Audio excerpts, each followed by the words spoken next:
Tigers baseball on Fox Sports Detroit is presented by Bell Tire.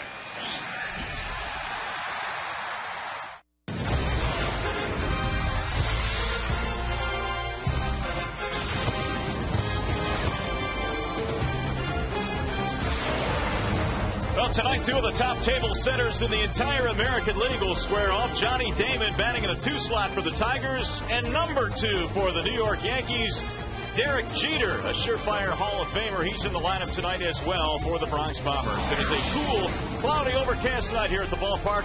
Welcome to Game 2 of the doubleheader featuring the New York Yankees and the Detroit Tigers. Hello again, everyone. Welcome to Tigers Baseball. Mario and Pemba, Ron Allen. Glad to have you with us for the nightcap. Good start to the day today for the Tigers. They beat the New York Yankees in the first game. Rick Porcello, Ron, was outstanding in that one. Hopefully more of the same tonight from Jeremy Bonderman in Game 2. Well, Bondo's going to have to pitch the game of his life if he's going to maneuver through this outstanding New York Yankees lineup. Last time he went out there against the Cleveland Indians, he left too many balls over the heart of the plate, and they ended up knocking him out of the game. Of course, that was that rain-shortened game. And the Tigers have a pretty good lineup of their own, so it's going to be a challenge tonight for Phil Hughes, but he has gotten off to a terrific start, and you can say that right now in the American League, he's one of the best pitchers so far. You know, he was in competition with Jabba Chamberlain for that number 5 spot and in the Yankees rotation in spring training. That went to Hughes, and boys, he made the manager Joe Girardi look awfully good with this decision. All he's done this year is go 4-0 with an outstanding earned run average. He's pitched 32 innings this year. He's only given up 2 extra base hits. Yes, 2 extra base hits this year for Hughes, getting it done with good fastballs, curveballs, and a very good changeup as well. All right, now here's one of the matchups we're really looking forward to seeing tonight. Phil Hughes against Miguel Cabrera. Cabrera had a hit in Game 1, and that means the big guy now has a 10-game hitting streak. Well, really, the only way that you slow Cabrera down is you put yourself in a position as a starting pitcher to pitch around him. That's how lethal Cabby has been since putting on a Tigers uniform at the beginning of '08. Tremendous range with the bat. He can go up to the shoulders all the way down to the shoe tops, especially when there's runners in scoring position. He has a knack of driving in runs. As a matter of fact, Cabrera hitting about 500 this year with runners in scoring position. He is clearly one of the brightest stars in all of baseball today. And we know that this Yankees lineup is stacked. There's no doubt about that. A-Rod, Teixeira, Jeter, a lot of big names, but really the one guy that may be stealing the show is Robinson Cano. Well, and if you didn't know, now you do, Cano. And this guy's special on both sides of the ball. Defensively, he's already made a couple of really nice plays in this series, going to his left into the outfield to take away singles. He just has a knack of knowing where to play, tremendous range, and he also has an outstanding throwing arm. Take a look at this play. This play he made earlier in Baltimore, he goes up the middle and somehow gets enough on his throw back across the diamond to get Reimold, the outfielder for the Baltimore Orioles, and he's also a very good hitter. He was Player of the Month in the American League from an offensive standpoint, and how in the world he was able to do that over Cabrera, I still don't know, but that's exactly what Robinson was able to do. 2 special players on the offensive side, both wearing number 24. We'll look forward to watching them here tonight. And we look forward to the Tigers hopefully getting a sweep over the New York Yankees. That's the story from here at Comerica Park. Right now we go back to the Call Sam Studios. More in our coverage tonight. Here's Mickey York.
Fox Sports Detroit is brought to you by Comerica Bank. Strength and stability since 1849. And by Comcast. Call 1-800-COMCAST for TV, phone, and internet. By the way, tonight, if Detroit combines for 3 or more home runs in this game, bring a copy of the box score to a participating Arby's location tomorrow and get a free small order of curly fries. You can find a copy of the box score in your local newspaper or on the Tigers page at foxsportsdetroit.com. Well, Joe Girardi of the New York Yankees bringing his team to town. They were playing some pretty good baseball. They got the Detroit Tigers won on Monday night. They won the first game of the doubleheader here this afternoon. And here is his starting lineup. It is presented by Honda Bloomfield, and it features Derek Jeter leading off. He's the DH in Game 2. Brett Gardner will bat second in center field, followed by Mark Teixeira at first base. Alex Rodriguez back at third base for the nightcap. Robinson Cano is at second base. Nick Swisher is in right field. And a bottom 3 of Marcus Thames, Francisco Cervelli, and Ramiro Pena. There's the scouting report on the Tigers right-hander Jeremy Bonderman, brought to you by Scott's Lawn Pro. Well, Bonderman will need to bring his A game tonight against the New York Yankees for a couple of different reasons. One, they're one of the outstanding hitting ball clubs in all of baseball. And 2, they're a little angry after being swept the first couple of games of this series by the Tigers.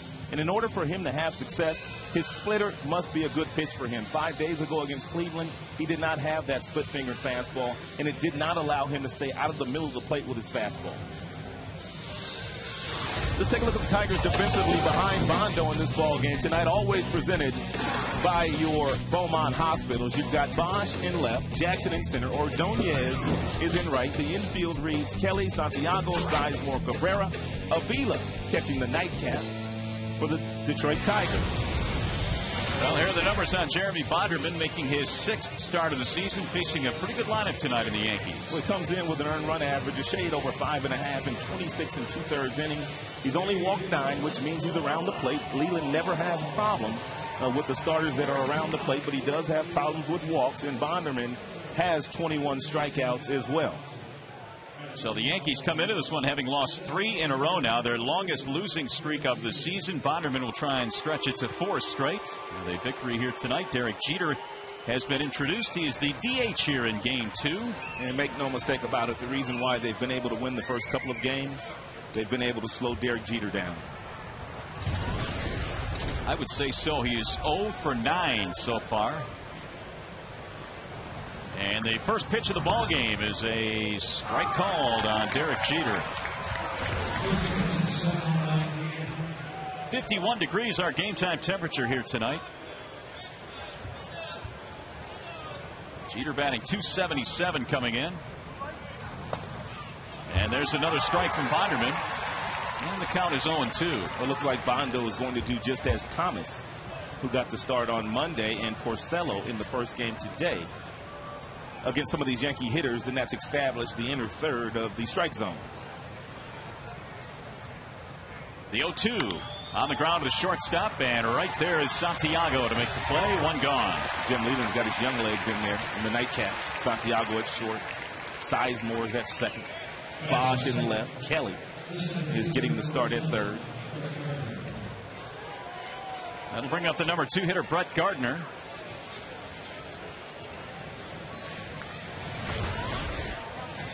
Gardner is 0 for 6 so far in this series, and batting .323. He's knocked in 10. The speedy outfielder has stolen a base as well. It came in the opening game in this doubleheader. He has 15 steals for the year. First pitch in the dirt, 1-0 on Gardner.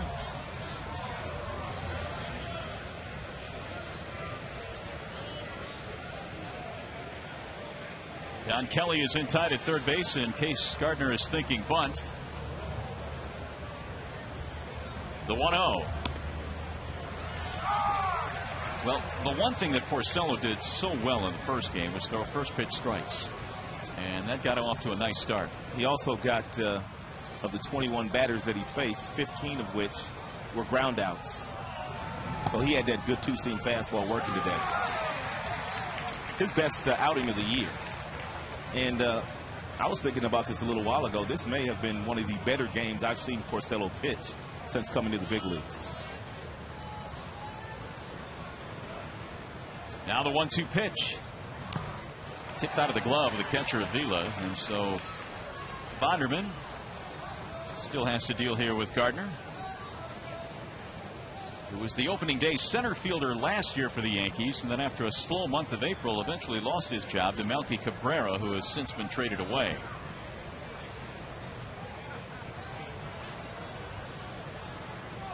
Now the 1-2 pitch.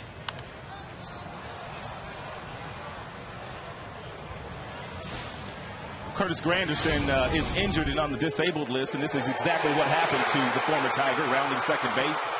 Looked like he pulled his left groin and could barely make it over to third base. Unfortunate that Curtis could not make the trip to Comerica Park. The 1-2 on the ground and through, out of the reach of a diving Don Kelly, and the Yankees have their first hit. Well, already a little stress. You talked about the fact that Gardner has 15 steals this year. He's not going to stay at first base very long. And earlier in the game today, Porcello, on the pitch that Gardner stole on, gave Gerald Laird plenty of time to throw. Laird threw a strike right on the bag to Santiago, and Gardner was on his way up out of his slide. So that's the kind of speed that Brett has. Driven to center field off the bat of Teixeira. Jackson turns around, and there are 2 outs. The Teixeira gone on 1 pitch. A lot of room out there in center field. He's going to bring up Alex Rodriguez. A-Rod in the series, 2 for 8. Tigers fans not all that fond of A-Rod.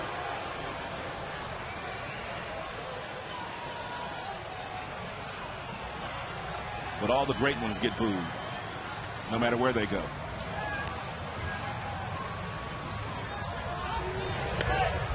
.586 home runs for Alex Rodriguez right now, and that's good for 7th all time, and he is tied with Frank Robinson. So he continues to climb the charts, and Sammy Sosa next in his sights. A-Rod's done a lot of things. Batting titles, MVPs. You can call him a world champion now as well. And he had himself a nice postseason last year, which used to be the knock on Alex Rodriguez. Yeah, he exercised some demons last year. He had 6 home runs in the postseason last season. 2 outs with a man on. A-Rod batting .276. And there goes the runner. Here comes Avila's throw. It is not in time. A stolen base. Gardner just got there in a perfect throw from Avila. 2 really good throws by Tigers catchers today, but look at the jump. I mean, this is a Ricky Henderson type jump. I mean, he is accelerating at full speed on the very first step with those strong legs that he has. And both catchers have made good throws, but they can't get Gardner. And Avila came in 6 out of 12. What a nice weapon he is. So now a man in scoring position for Alex Rodriguez. Bonderman missing inside. 1 ball and 1 strike.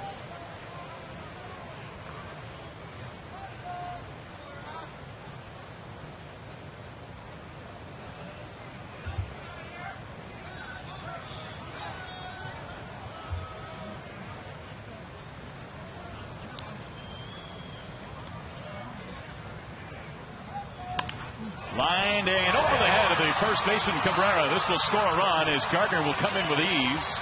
And Alex Rodriguez has an RBI, his 21st of the year. The Yankees have taken a 1-0 lead.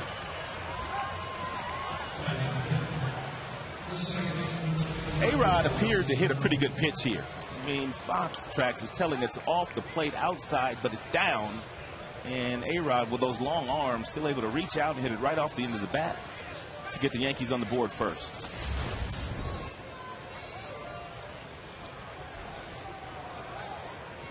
That'll bring up Robinson Cano. A run on a couple of hits here in the first inning for New York. Cano 2 out of 7 in the series. Lifts one in the air toward left field. Bosch going back. And that'll end the inning. They get a run on 2 hits, leave a man, and we go to the bottom of the first. 1-0 Yankees.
In favor of the Yankees as we go to the bottom of the first inning. Here's the Tigers starting lineup presented by Big Boy tonight. Austin Jackson leads it off in the nightcap in center field.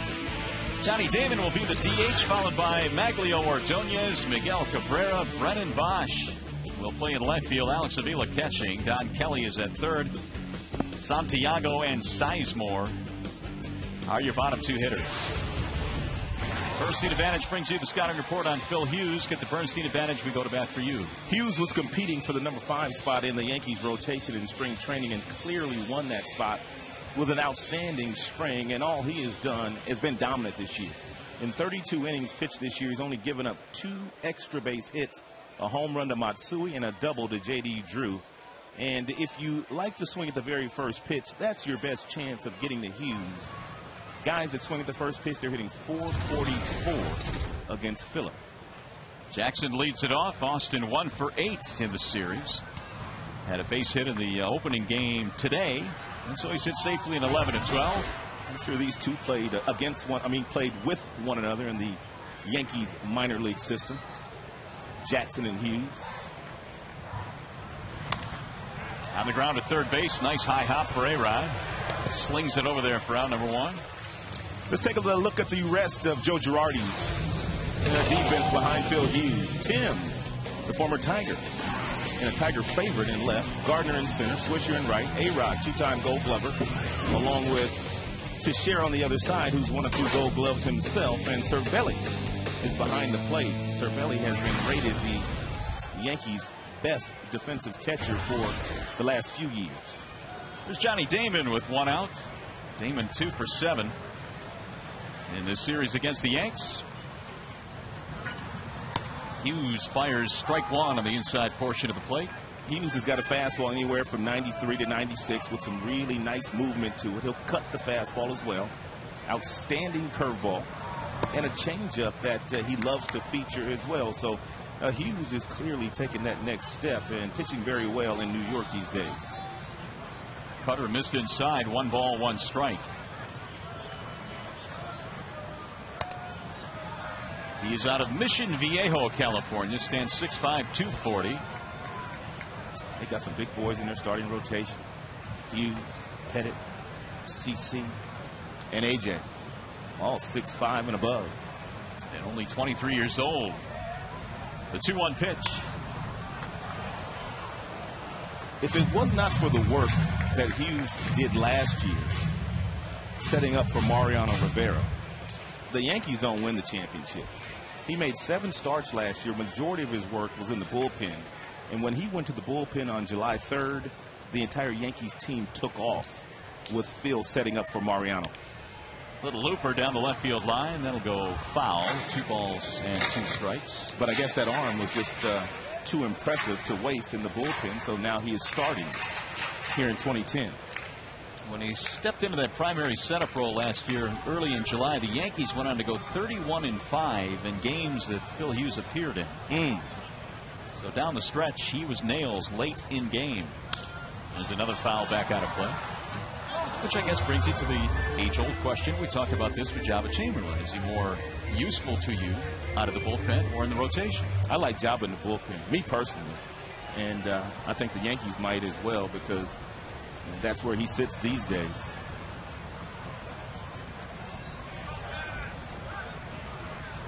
Hughes with the 2-2 pitch. On the ground to the second baseman. Cano will throw him out, and there are 2 gone. A couple of ground balls for Hughes in this one. It's going to bring up Maglio Ordonez.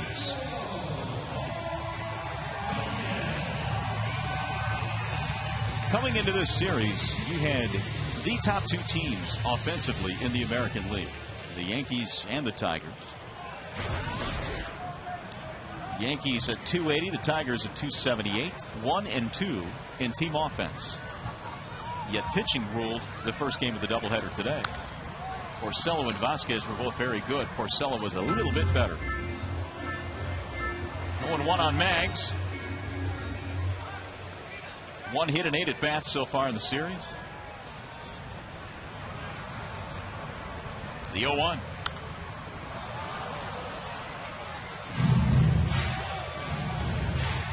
Yankees pitching again very strong, very deep this year. When you talk about Hughes, you talk about Sabathia, A.J. Burnett, Andy Pettit. And if they can get Vasquez going like he was in game 1 of this doubleheader, they'll be awfully tough. And that one just missed. Players going to have to go home tonight and sleep fast. Verlander for the Tigers, Sabathia for the Yankees. You need 8 hours of sleep when you're going up against those two.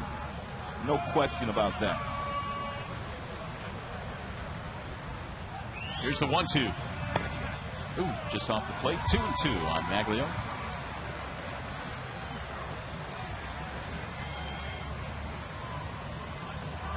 Ordonez knocked in a run in that first game. 23 RBIs. Cervelli putting down the signs in game 2. Posada gets the night off. And a foul ball. Looks like Cervelli and Posada are using that same fingernail polish. I guess white is in these days. Think they get it on sale just by a big old batch before the season starts? I think so. Actually, Cervelli actually puts it on his nails and his fingers. Knuckles, I think. Yeah.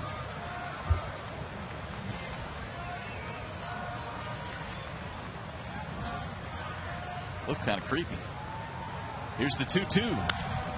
Popped him up. Heading back toward the seats. And it's back out of play. Hughes is throwing his cut fastball at 91 miles an hour.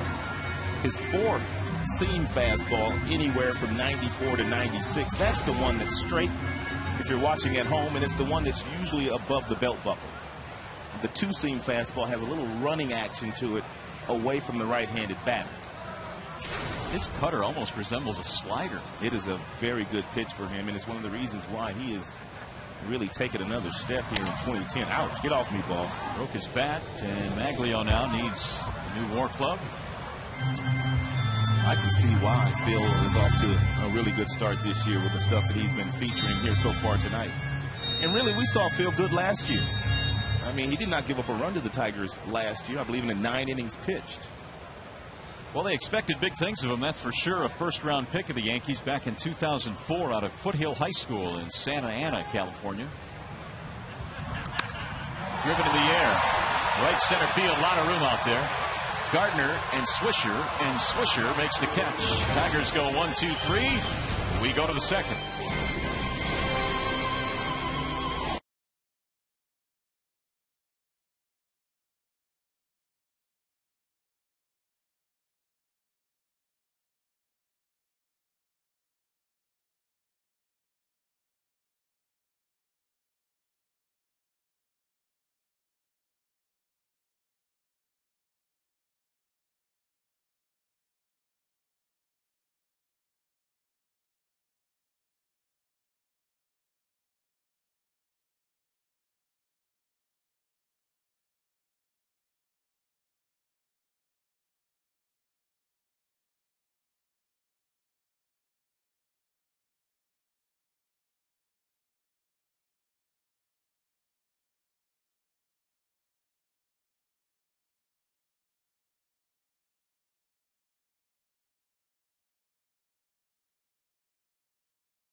tribute titled Ernie Harwell, we'll remember, is being shown again tomorrow evening at 6:30 here on Fox Sports Detroit.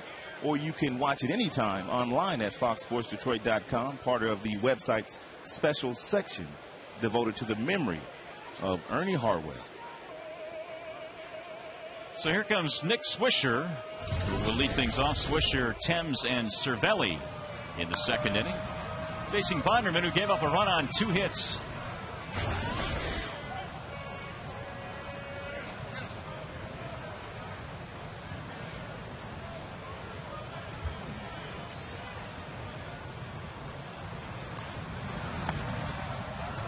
One ball, 1 strike.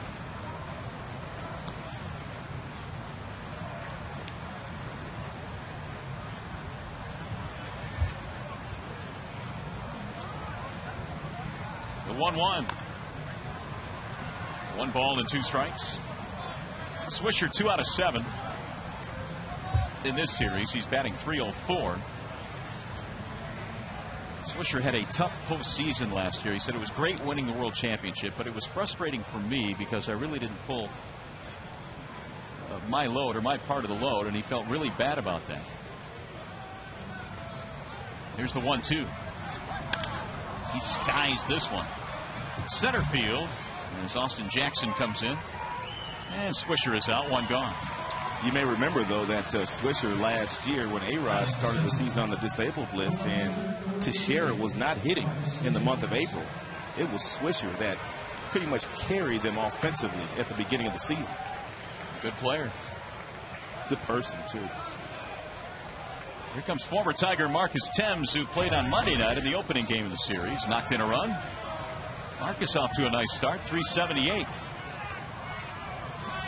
Most of his starts against left-handed pitching this year. This will be his first start against a right-hander.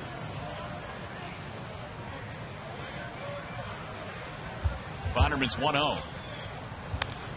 Rolled foul.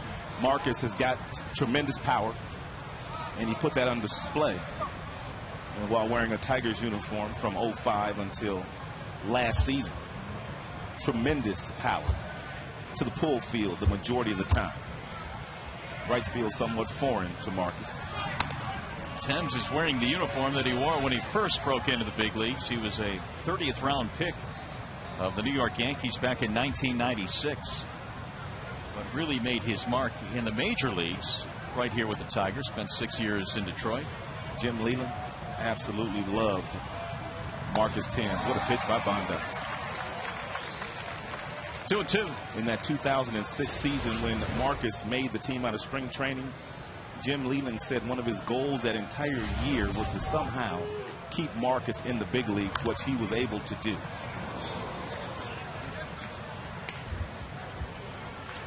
And Marcus provided a pretty good punch in the Tigers lineup that year. 26 home runs. Marcus is a fabulous story. I don't even think he made his varsity baseball team in high school when he was a junior. I mean, he's a self-made big league player. Lifted back out of play. Where most guys make their varsity team as freshmen, especially guys that are playing at this level.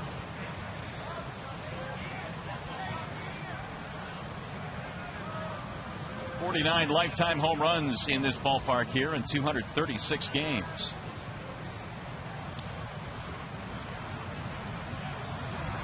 Swing and a miss. Bonderman strikes him out. That'll be his first of the game. 2 gone. He's got a really nice slider today. Has a velocity anywhere from 79 to 81 with the slider these days for Bonderman. And really nice depth with this pitch. Fools Marcus. He was out in front. There's Francisco Cervelli.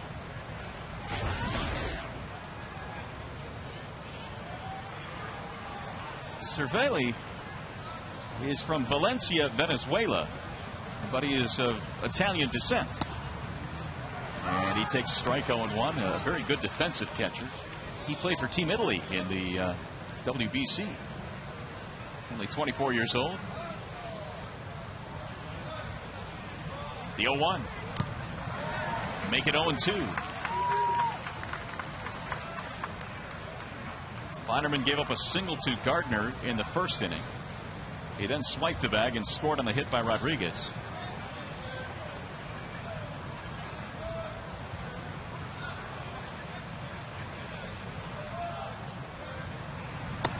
Inside, that ball rides in on the hands of Cervelli. Looked like Cervelli was bracing himself for contact there. I don't think he thought he was going to get out of the way.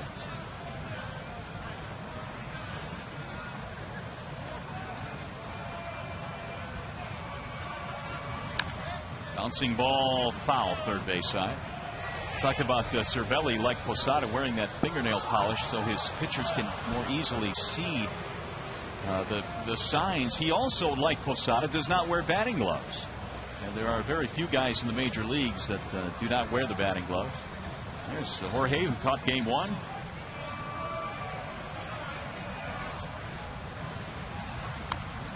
Just got a piece of that one to stay alive. The breaking ball, 1-2 on Cervelli.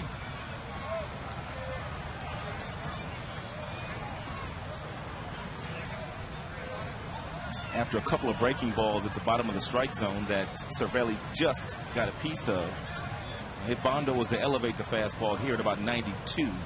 He might get a swing and a miss.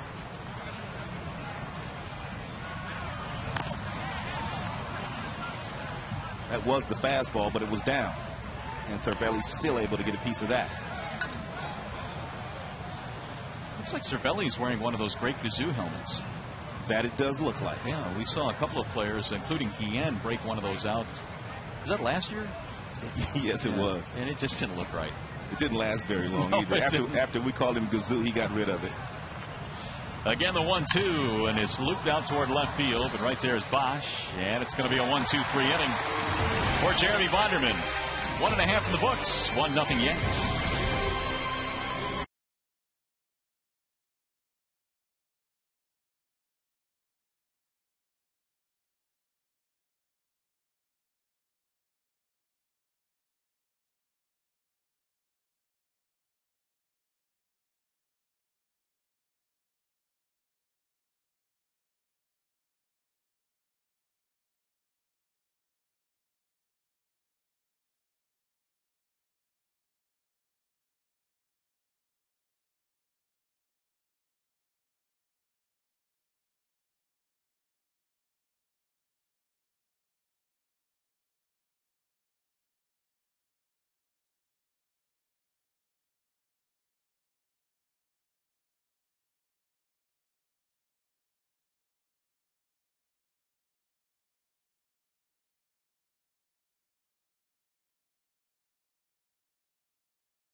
McDonald's player of the game tonight. Using your cell phone, text Tigers followed by a space, then the player's uniform number to that number right there, 37338 or FSDET on your cell phone. See final results post game during Tigers Live, and vote for your Tigers McDonald's player of the game. Miguel Cabrera leads it off as we go to the bottom of the second. It'll be Cabrera, Brennan Bosch, and Alex Avila. Phil Hughes had a 1-2-3 first inning. First pitch is hammered back out of play by Cabrera, 0-1. Miguel with a 10-game hitting streak now with a base hit in game one. He's 3 out of 6 in this series. Hitting a cool 376. Hitting .500 in his career against Phil Hughes. 3 for 6. This should be a nice confrontation all night long. Phil Hughes pitching outstanding baseball, and Cabrera, one of your better, younger offensive forces in the game today.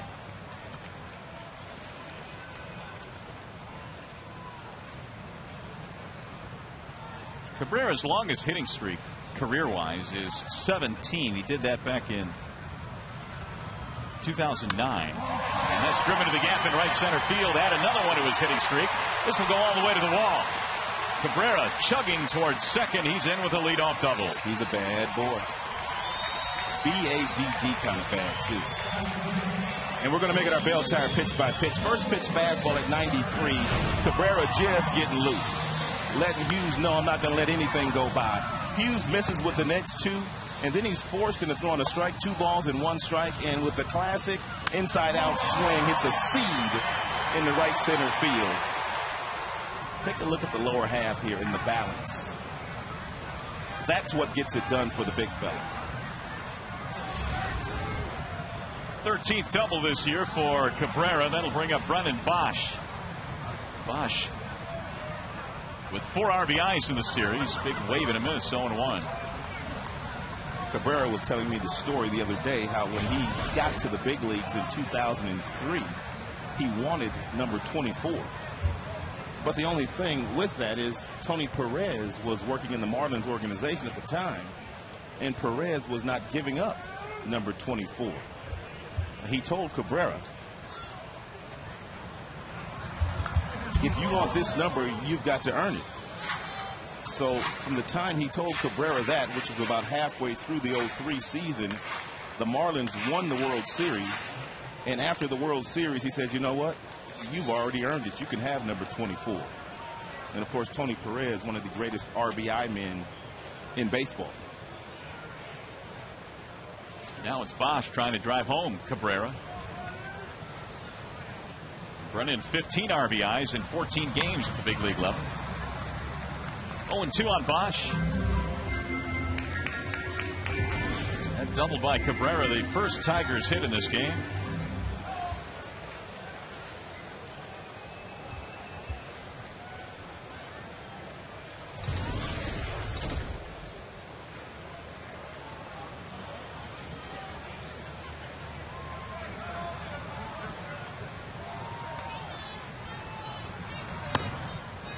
One and two.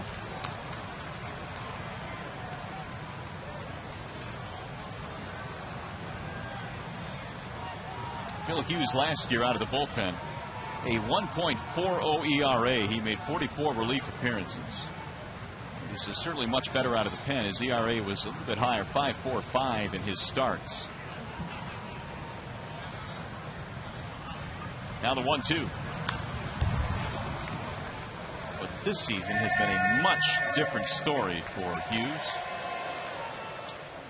Some of the Yankee traveling parties say that the changeup and the confidence in the changeup for Hughes in spring training has allowed him to get to this level that he's pitching at right now. We talk about that quite often with young pitchers that have power fastballs. You need that third pitch if you're going to be effective up here. Because these guys, they can hit real good fastballs. Well, Hughes has also received a lot of run support this year. In fact, they're getting him 9 runs a game. 32 runs in his previous 5 starts. There's Avila waiting on deck. And Phil has not allowed more than 2 runs in any start this year. So it's a pretty good combination. The 2-2. Rifled foul. Watch out, Brookie.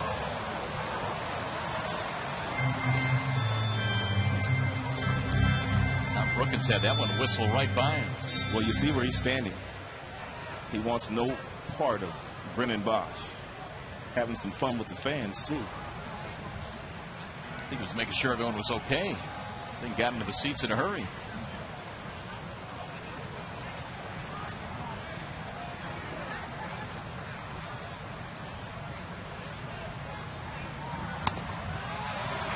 3-2. What an at-bat this has been so far for Bosch. Fell behind, no balls, 2 strikes. And somehow has worked the count back to 3-2.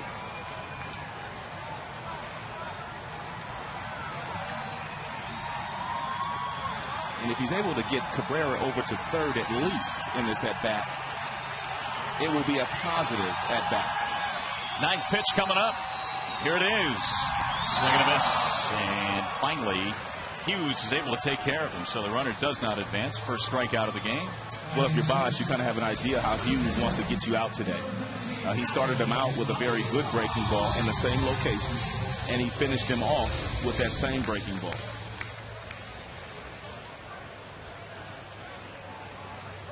Here's Alex Avila. Avila behind the plate for the nightcap. Laird caught the first game.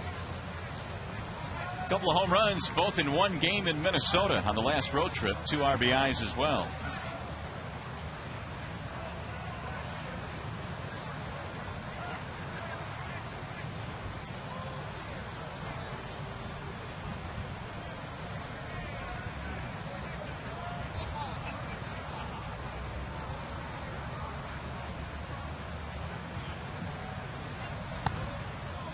One ball to no strikes on Avila.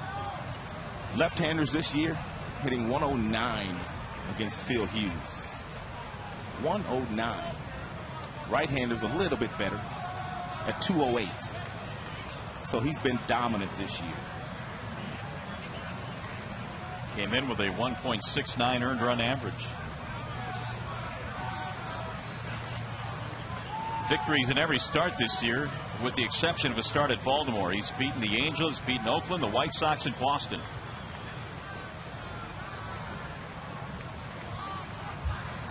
Way inside again. 2 balls, no strikes on Avila.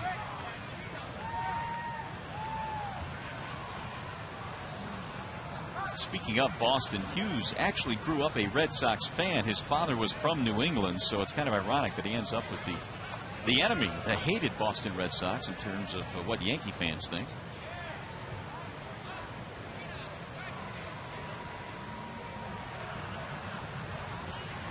Here's the 2-0. Avila takes. It's a strike call.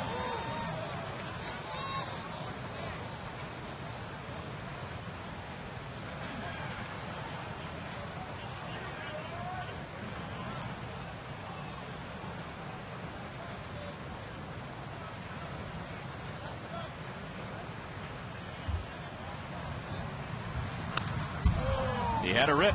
2-2.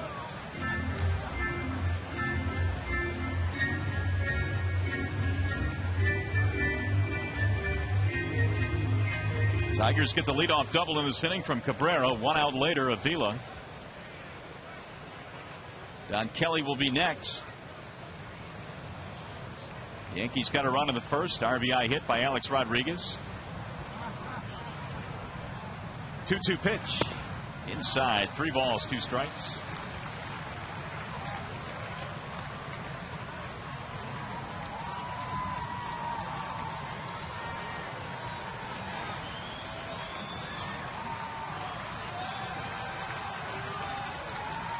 Cabrera double to the gap in right center, still standing at second base. Now the 3-2. Breaking ball, and he tipped it into the glove of Cervelli for strike 3. Well, you can kind of see why Hughes has been so good against left-handers this year. He's got the real good cut fastball at 91 miles an hour, and he's got that slow breaking ball that he struck Bosch out with, and also the same knuckle curve that he struck out Avila with.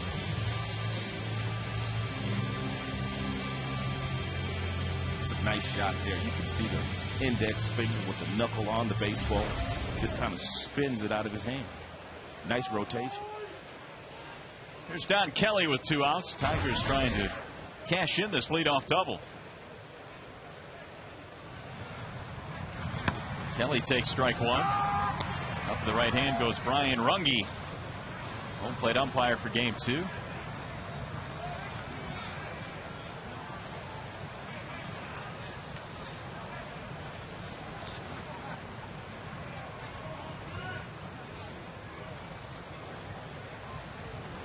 Swing and a miss. Speaking of Runge, he comes from a family of umpires. His father, Paul Runge, umpired in the big leagues. So did his grandfather, Ed Runge. And so they become the first 3-generation family of umpires in the big leagues. It is definitely a good gig if you can get it.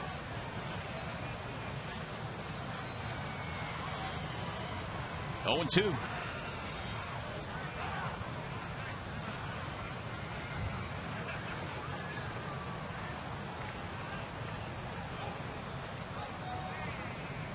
Cabrera, the runner at second base with 2 outs.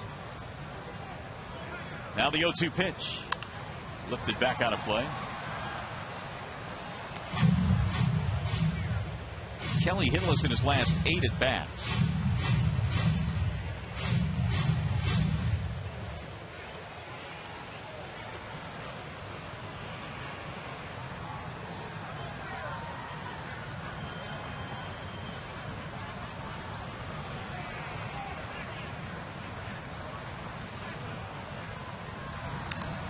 Just stays alive.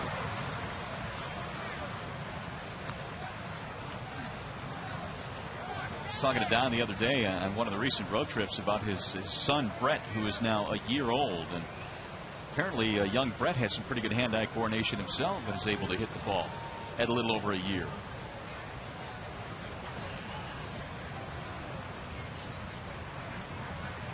Here's the 0-2. Swing and a miss. He struck him out, and striking out the side is Phil Hughes. Tigers strand a leadoff double, 2 in the books.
Sports Detroit is brought to you by the Romani Eye Institute, the most trusted name in eye care.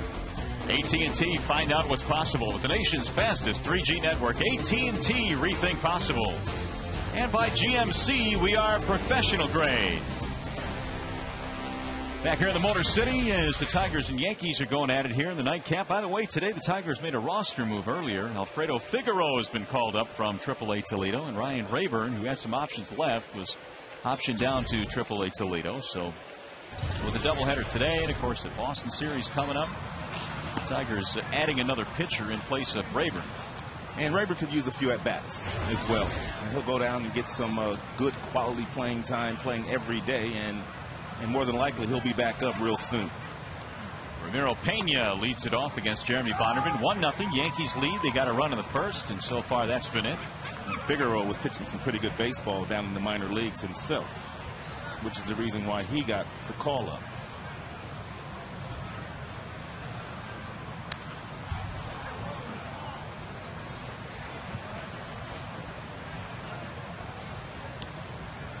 One and two on Ramiro Pena, 0 for 3 in today's opener. Bondo gave up a single, a steal, and another base hit in the first. That's how the Yankees got their run. Pena, then Jeter, and then Gardner here in the top of the third. That's a nice block right there by the youngster. If you call for the off-speed pitch, you've got to know that you've got to get down and smother it. And that's exactly what Avila does here. Looks like it's a splitter as well. And he just smothers it.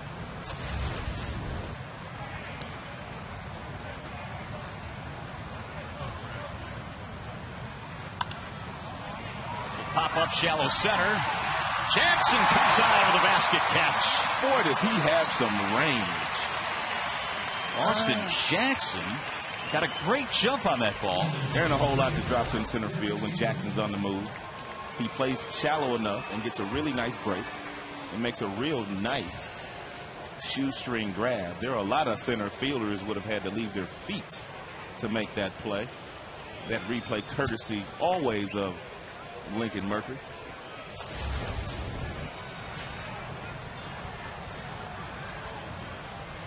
One out for Derek Jeter. Jeter is 0 for 1 with a bounce out. And Bonderman misses low, 1-0. Derek now is 0 for 10 in this series. You heard correctly, 0 for 10. His 22 RBIs, though, leads all leadoff hitters in the major leagues, actually. Ball inside, and the count goes to 2-0. He's played in 10 All-Star games, and you know you're a big-time player when you leaf through a media guide and you have 16 pages devoted to you. It's quite a few. This goes on and on and on. Of course, he's played in the big leagues a lot of years. Ball inside, and now Bonderman falls behind 3-0. And Derek Jeter is living the dream. He grew up in Michigan, of course, but he used to go visit his grandmother every single summer in New Jersey, and because of that, he became a Yankees fan. His father, of course, was a Tigers fan. And lo and behold, when Jeter was a senior in high school, he gets drafted by the team that he grew up idolizing. So he's clearly living the dream. Here's the 3-1 pitch. He lost him. Ball 4. And right now we check in for a game break. Let's join Mickey York. Some news earlier today on the Twins and White Sox, Mick.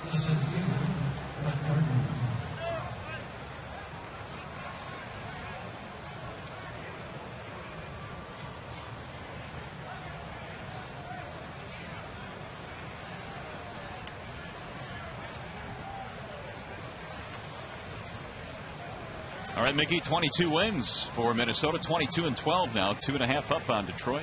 Mauer is playing again for the Minnesota Twins as well. They were awfully good without him in that series against the Tigers, sweeping Detroit. Yes, they did. Brett Gardner, the batter. You can't sleep on Derek Jeter over at first base. He stole 30 bags last year. And even though he's in his mid-30s, he is still one of your better base runners in the American League. Not the fastest, but one of your better base runners with instincts in the American League. Gardner played his college ball at the College of Charleston, was a walk-on there.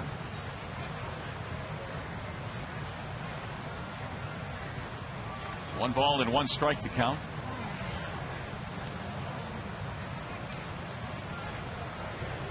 His college coach tells the story of having to pull Brett Gardner aside, who was very pull happy in college apparently, and he said, you know what, Brett, it is legal to hit the ball to the left side of second base, especially with your speed. And he got him to use all parts of the field and really had a terrific career there.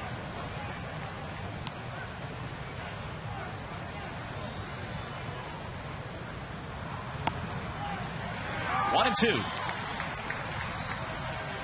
And he's got speed to burn. There's no question about that. A steal in the first game, a steal in this game. He has 16 for the season now. He's been caught only once. As you can see, 13 hits the opposite way. He has learned to hit the ball back up the middle and the other way. There goes the runner. Jeter, nice job, or jump rather, and he is in there safely. That jump got him in there with ease. And a stolen base, the second of the night for the Yanks.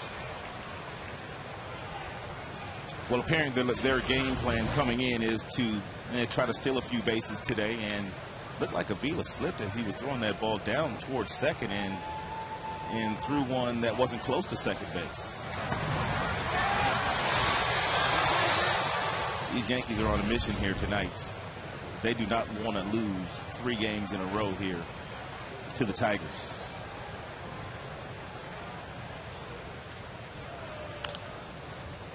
Rolled foul.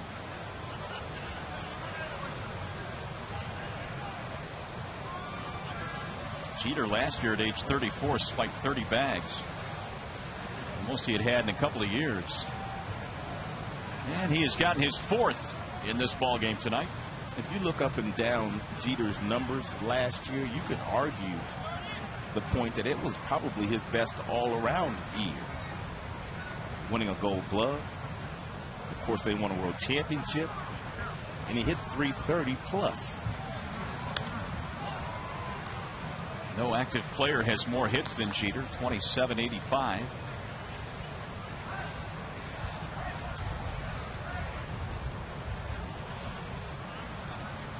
Two on Brett Gardner.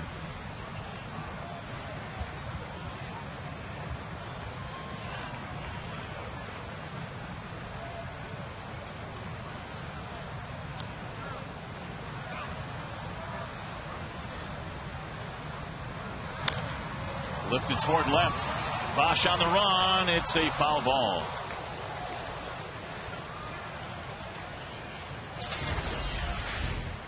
Pretty good trio right here. Indeed, the pride of the Yankees since 1995. They all broke in together the same year. Jeter, Posada, and Rivera, and they have rolled up in the meantime some big numbers. They've got 5 belts, 5 world championships.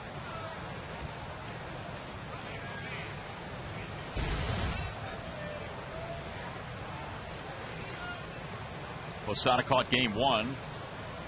Enjoying a night off here in the nightcap.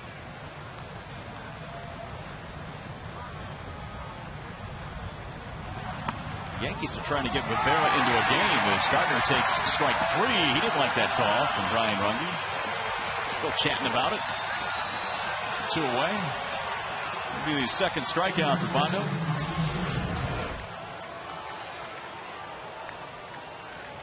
It looked like a little two-seam fastball that kind of ran outside that Avila did a very nice frame job with to keep in the strike zone to get the call from Brian Runge.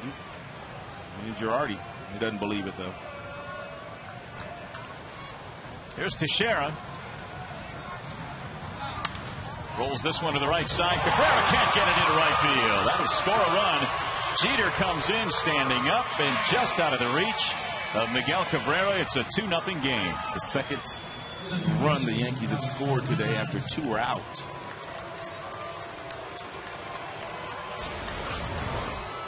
Little seeing eye single here, ball away from him, but he reaches out and hooks it back to the pull field, and a great effort by Cabby, but they're not able to get it.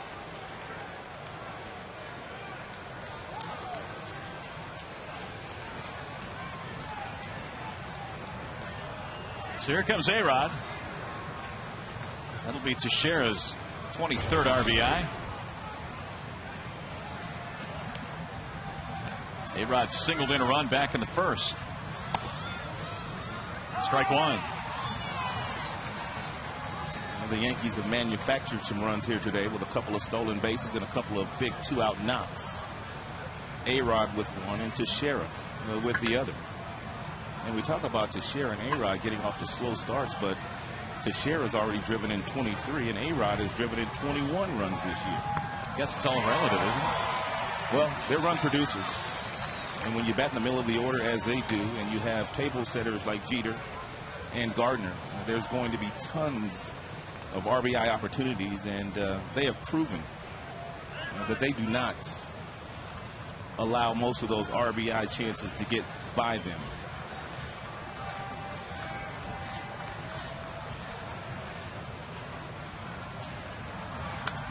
Mark Teixeira now has 14 RBIs in the month of May. He had 9 the entire month of April. So while the average is still low, he has really kind of turned it up a notch. Hit 3 home runs a couple days ago in Boston from both sides of the plate. the 9th time in his career he has homered from both sides of the plate in a game. He's a special player. Inside. 1-2 on Alex Rodriguez.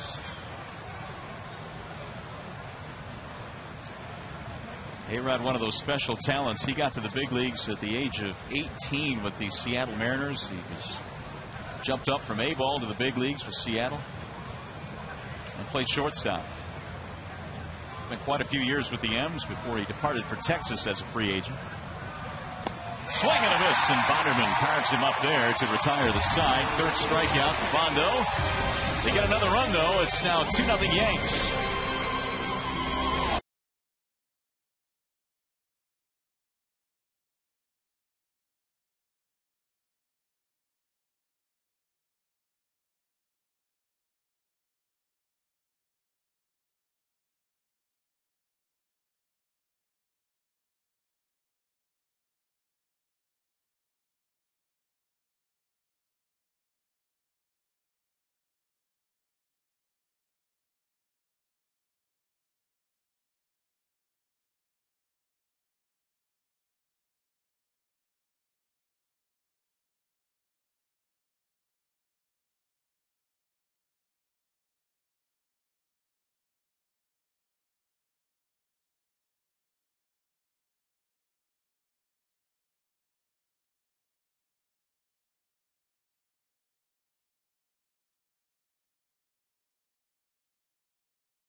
In an upcoming Tigers game, group tickets, picnics, and party suites are on sale now. Groups of 15 or more get discount tickets to select games while supplies last. Order your group tickets at 313-471-BALL or visit Tigers.com. Santiago leads it off here in the third. Tigers down by a pair. It'll be Santiago, Sizemore, and Austin Jackson facing Phil Hughes.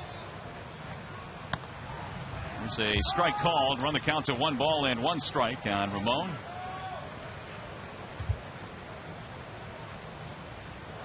Hughes gave up a leadoff double to Cabrera back in the second, but no damage was done. He came back to strike out the side, as a matter of fact. Tigers, in fact, have struck out 11 times today already when you combine the two games, all of them swinging.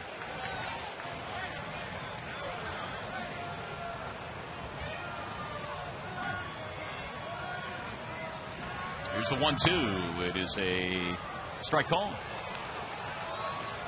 So that is 4 consecutive strikeouts. There's the first call.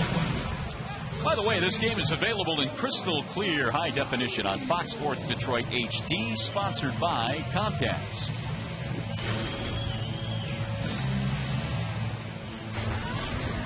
Here's Scott Sizemore. Did not play in the opener.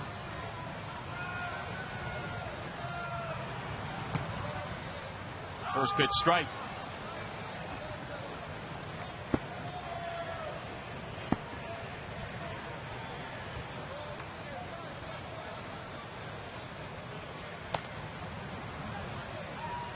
One and one.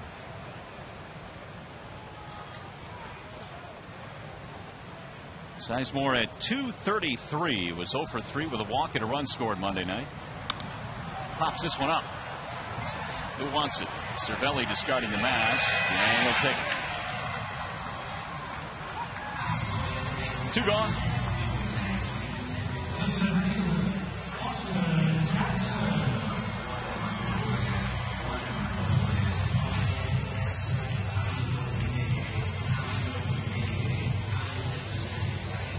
Here's Austin Jackson, who bounced out back in the first.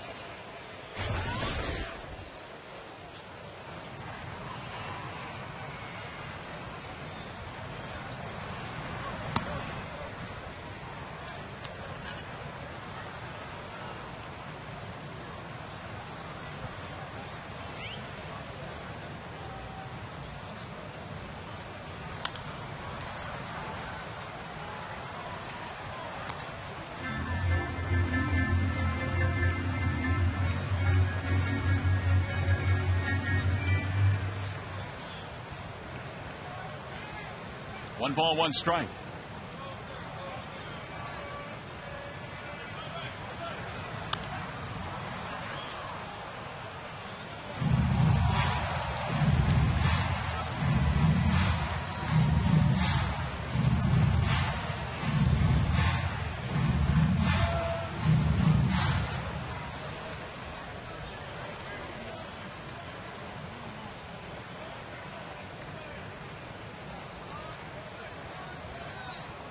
Swing and a miss, and down he goes. And boy, Phil Hughes is on a roll. He has struck out 5 Tigers tonight. 3 innings in the books. Cano, Swisher, Thames coming up.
Time for the AT&T trivia question. And what do we have for you tonight? Who holds the Tigers record for fewest at-bats per home runs, a minimum of 1,500 plate appearances? That is your question tonight.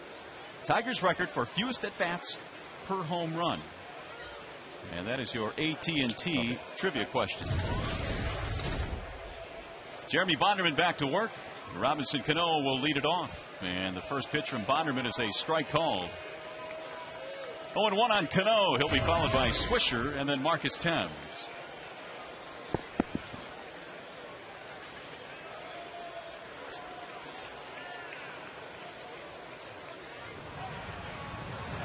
And there's a pitch that rolls inside. Well, we are pleased to be joined by 2 icons in the entertainment industry, visiting from New York. Jay-Z, it's a pleasure, Jay-Z, and of course our own hometown Eminem. And you guys, I guess, let us know what you're doing in town. Well, actually, we came here to basically make an announcement. We have 2 shows coming up in September 2nd. And September 13th. September 13th. September 2nd here, we're going to play Comerica Park. And then we're going to play Yankee Stadium on the 13th. Nice. So we're really excited about that. You guys have to be pretty pumped up. So yeah. You're from New York, you're from Detroit, you're playing each town then, correct? Right. It's funny how that works, right? Well, I see you representing too. You got the D on and you got the NY on, as you do most nights. Yes, sir. Now, Eminem, you played here at Comerica Park several years ago, didn't you? You played this venue. Yeah, I played here a few years ago. 50 Cent? Yep. Yeah. One out here. We're joined by Jay-Z and Eminem. How long have you guys known one another? Have you known one another for quite some time?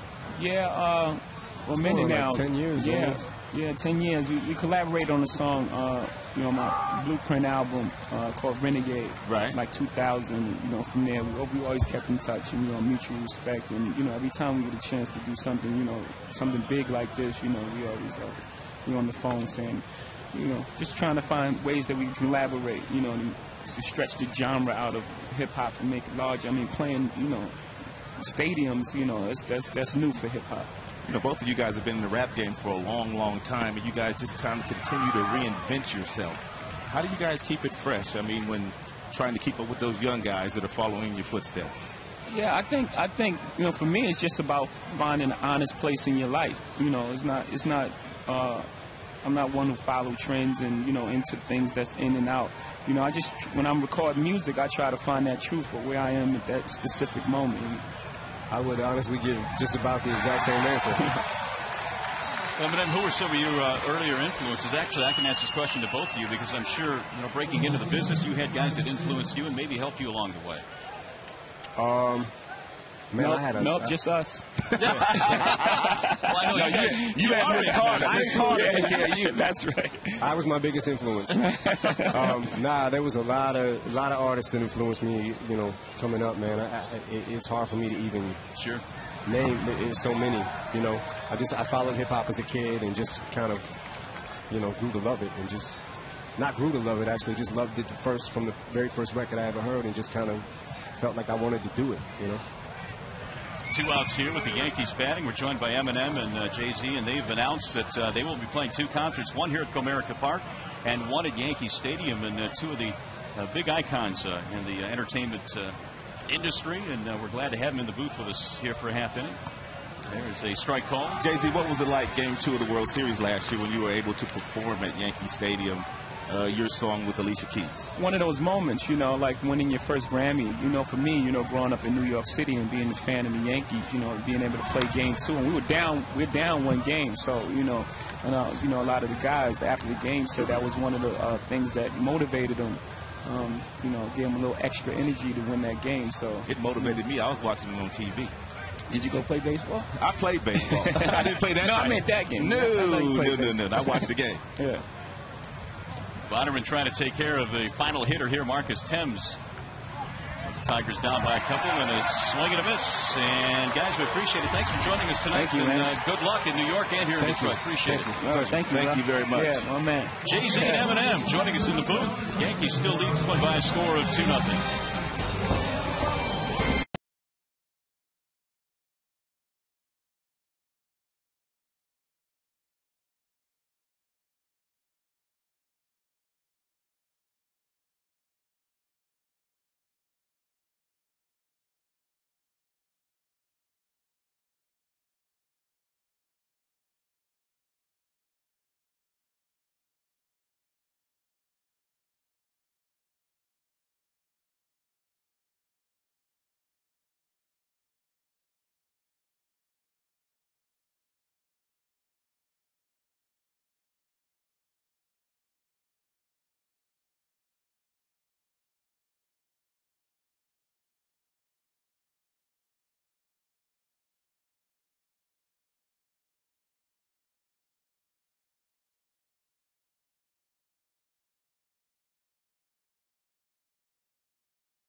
Yankees on top 2-0 as we head to the bottom of the fourth inning here at Comerica Park. And Johnny Damon will lead things off. Damon, Ordonez, and Cabrera here in the fourth inning.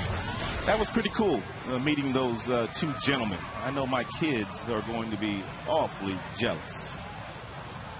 And there's a ball down low, 1 ball and 1 strike. Well, JC from New York and represent with his Yankee cap, and of course Eminem, a Detroiter, longtime Detroiter. That's going to be an outstanding concert. Oh, it's going to be fabulous. 1-1 on Damon, who is 0 for 1. Seemed like a couple of regular guys, didn't they? Oh, for sure. Unbelievable. For sure. The 1-1. 2 balls and 1 strike. Miss Beyonce's here, too, somewhere in the building, but she's kind of hiding out. Did you see her? I did not, no. The 2-1. We were looking, though. I'm still looking. I noticed that.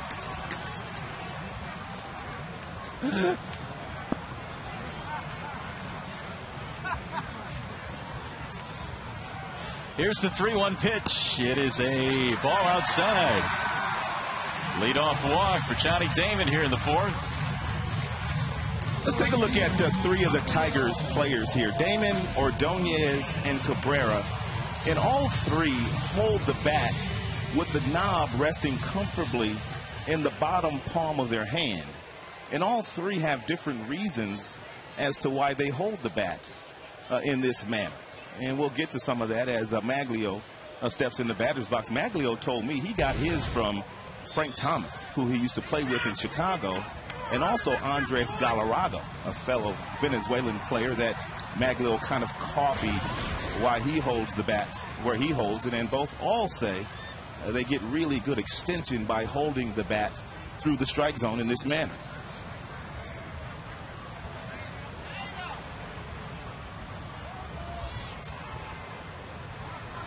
The 1-0 pitch is on the ground, back up the middle into center field. That's a base hit. Damon going to second, and he will stop there. And the Tigers now have put the first 2 men aboard. Take a look at Maglio. Of course, he holds the bat in the palm of his hand, and he said one of the things that it helps him do, that it helps him drag the bottom hand through. You can see him leading with the bat knob. And when you lead with the bat knob that aggressively, then all of a sudden, here comes the bat head. Knob leads, bat head follows, seed up the middle.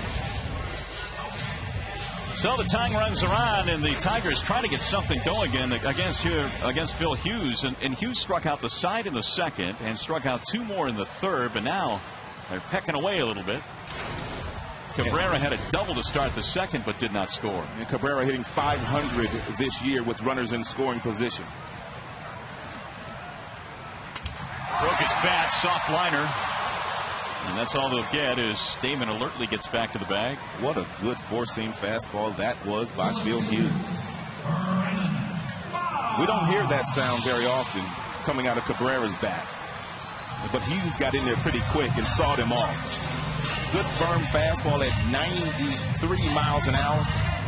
Away from his arm side.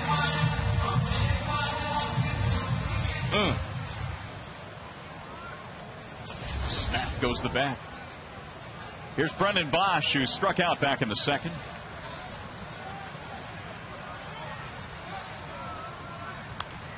As good as Phil Hughes is pitching this year, the Tigers can't continue to squander opportunities when they've got a runner on second base and nobody out. Somehow, some way, they've got to figure out a way to score a couple of runs.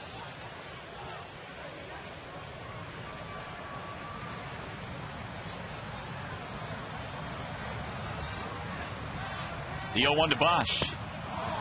0-2. 3 for 7 in the series for Brennan. In that first game earlier today, Bosch had an RBI single, which now gives him 4 RBIs in this series.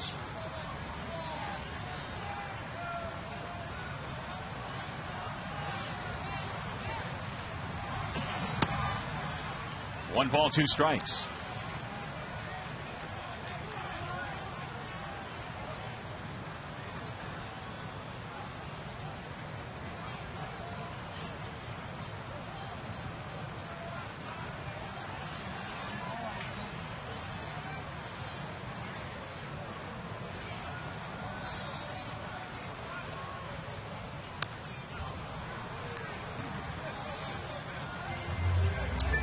if you're Brennan Bosch about right now, you understand that you're more than likely going to get that slow breaking ball that he struck you out with at some point in time. But with 2 strikes, you can't look for it. You have to continue to look for the baseball, and you have to think that it's going to be a fastball.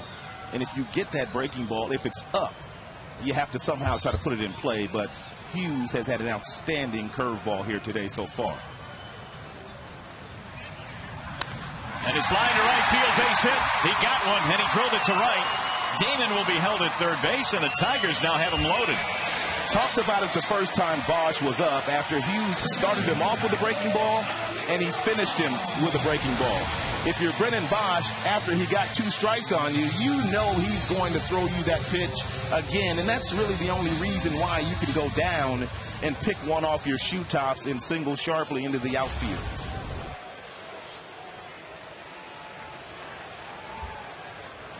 So an outstanding opportunity now for the Tigers. They have their 3rd hit of the game. They have him loaded up.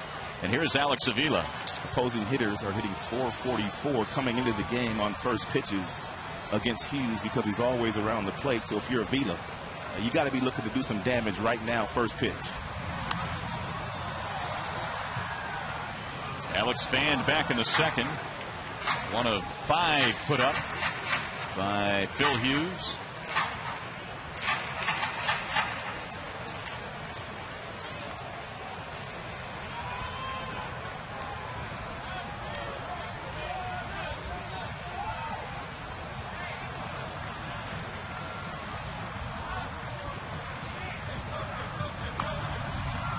Oh, 2. Really not a whole lot of offense to speak of in the first game. The Tigers got a couple of runs in the 6th inning, breaking a scoreless tie. The Tigers pitching shut out the Yankees in game 1 earlier today. If you missed it, 2-0. Jim Leland looking for a big hit here in the 4th of the nightcap.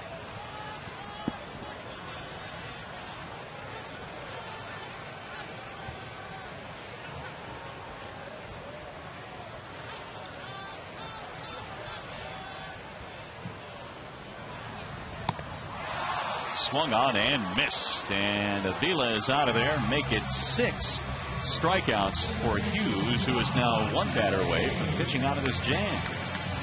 Going to bring up Don Kelly.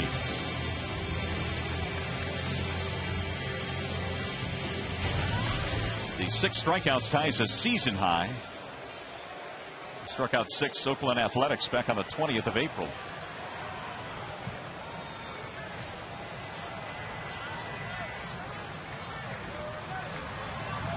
Hughes still a ways away from his career high of 14 strikeouts.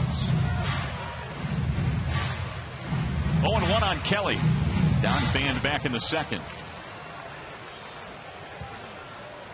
Both sides with 3 hits in this game. The Yankees got a run in the 1st, 1 in the 3rd.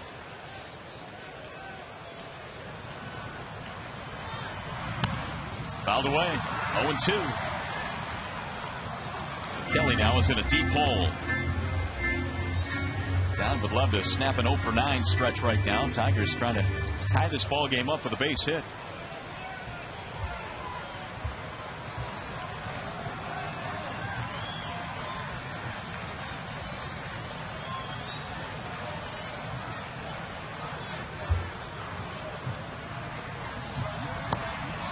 And that one just missed. Hughes has been able to hold the opposition to a 154 batting average this year with runners in scoring position. And that's how you win 4 games without losing a game. And you brought it up earlier. He's gotten a ton of run support too this year. That always helps.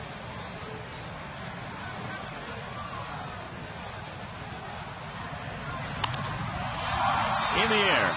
Shallow center field, and Cano is back there to retire the side. The Tigers leave him loaded. No runs. They get a couple of hits. Still 2-0.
Detroit is brought to you by Purex Laundry Simplified and by Jaguar. Visit your local Jaguar dealer to experience the 2011 Jaguar XJ.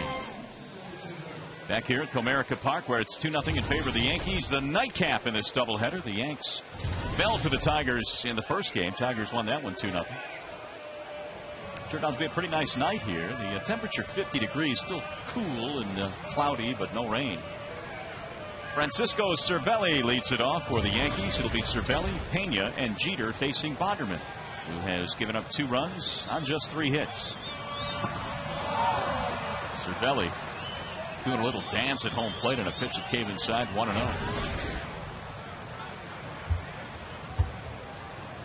He lined to left field back in the second, 0 for 1.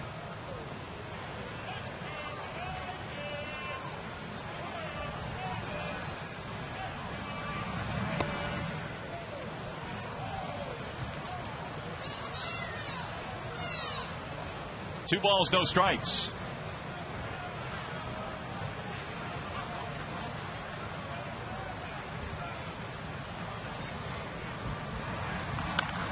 Rolled foul, third base side. Back into the seats it goes.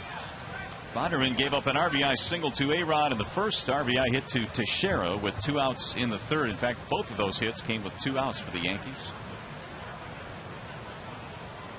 He got a 1-2-3 in the fourth. The 2-1.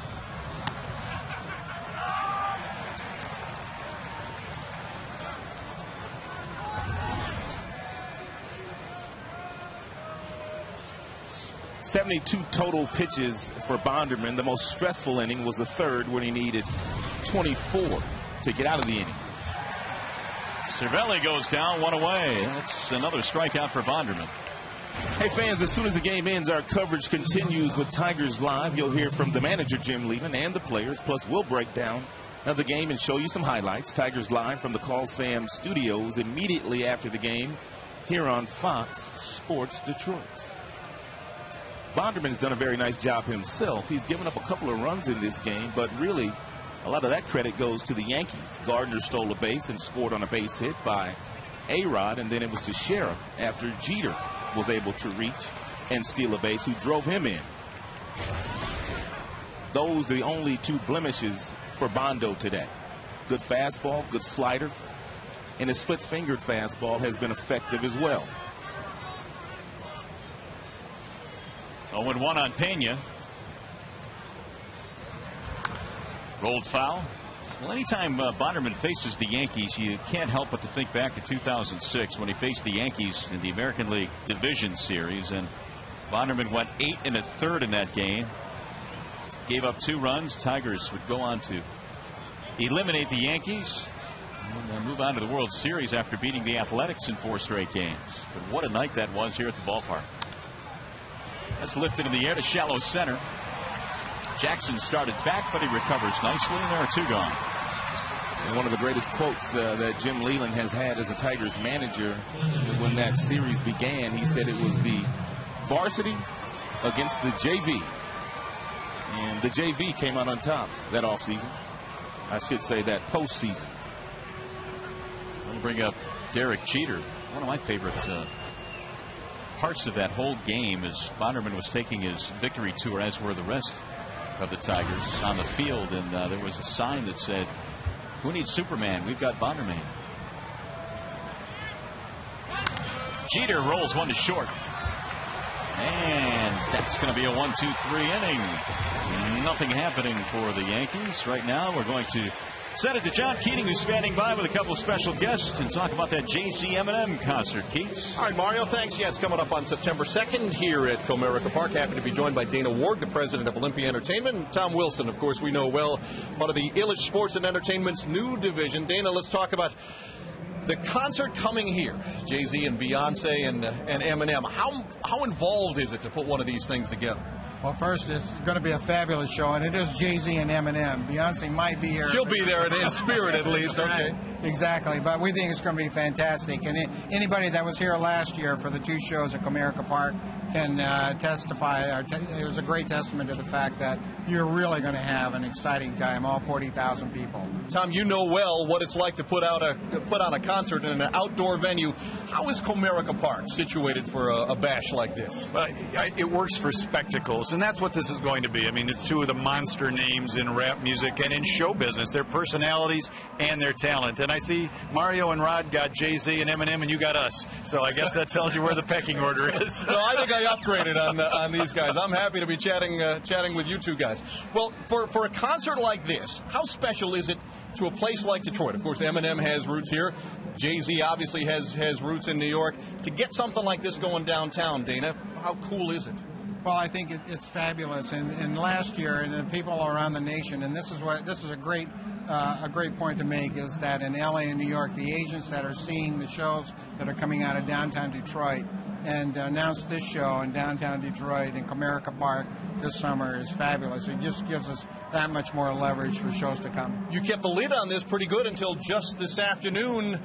Everybody's going to be clamoring for tickets, but that's still down the road a little bit, yes? It is. We don't have an exact date yet. We just have the show date, September 2nd, right before Labor Day. And so I think it's going to be one of the biggest shows that the city has seen. There was something magical about Eminem coming back home, as there always is, and he doesn't play that many dates, so that makes it special. But Jay-Z just adds a certain magic to it. So you're bringing in, you're sort of cross-pollinating the whole crowd. It's going to be wonderful, John. All right, guys, thanks. We appreciate your time. And let's see if we can get Eminem team some runs tonight in Game 3 of the series. Mario?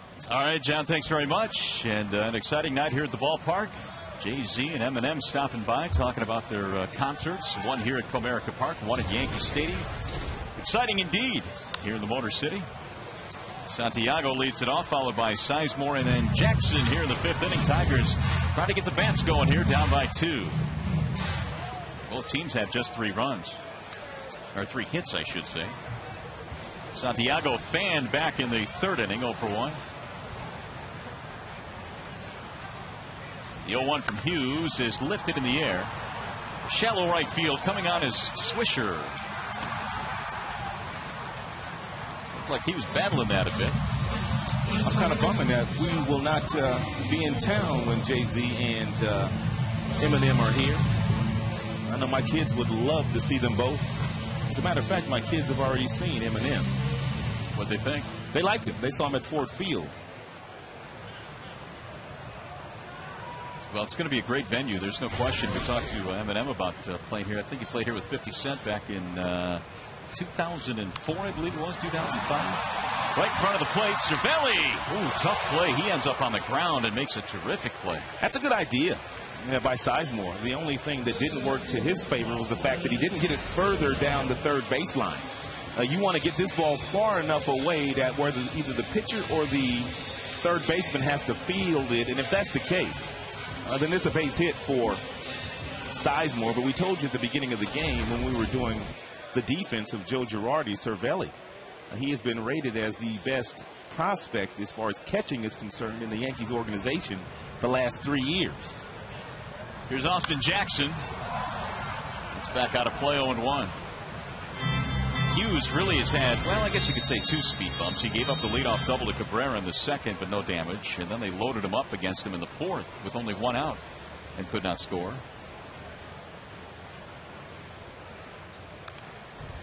0-2 on Jackson.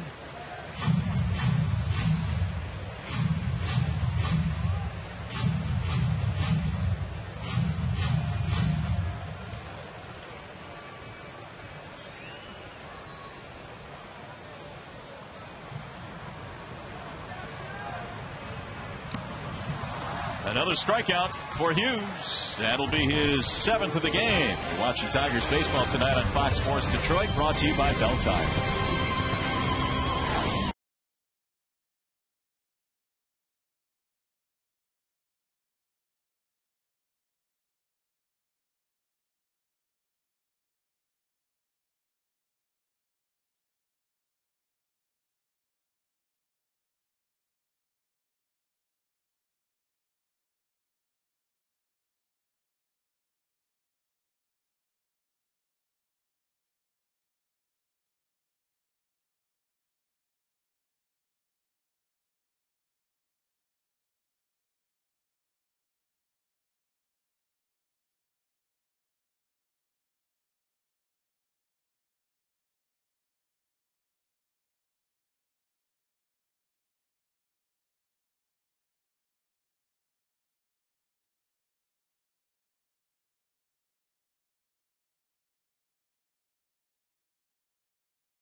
Tigers' record for fewest at-bats per home run with a minimum of 1,500 plate appearances. Is it Big Sess?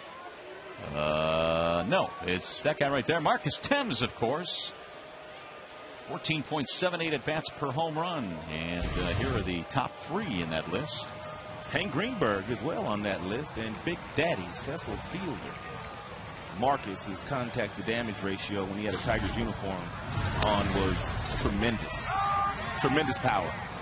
Well, Brett Gardner leads it off here in the 6th inning. It'll be Gardner, Teixeira, and Alex Rodriguez in a 2-0 game. But of course, Cecil Fielder and Hank Greenberg also had tremendous power.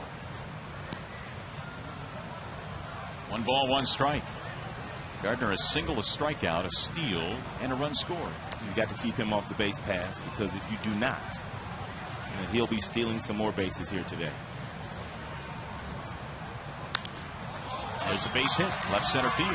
It's on now. He is motoring around the bag, takes a wide turn, and they quickly get it in. It's a leadoff single, and Gardner has his 2nd hit tonight. 4th overall for the Yankees, so we'll keep an eye on Brett Gardner. Jim might have to help out this combination with Avila and Bonderman. Coming into the game today, Avila had been very good at throwing out would-be base stealers, but Jeter and Gardner both with tremendous jumps. Avila, no shot whatsoever, so a pitch out may help him get Gardner when they decide he's going to go. Talking to Rick Knapp the other day about a couple of the Tigers that don't have the greatest pickoff moves, guys like Scherzer and Bonderman, and the things that they do are altering their moves to the bat, or to first base, I should say. Of course, the slide step has helped Jeremy quite a bit, and Scherzer. Jeremy in his first couple of games was way too slow coming to the plate. He kicked that one home, and it's a strike on Teixeira, 0-1. Knapp was saying that with those two guys, it's not necessarily that they want to pick somebody off, because very rarely will they. It's just a matter of keeping that runner as close as they possibly can. But Gardner has been outstanding in that respect. 2 steals today, 1 this afternoon and 1 tonight.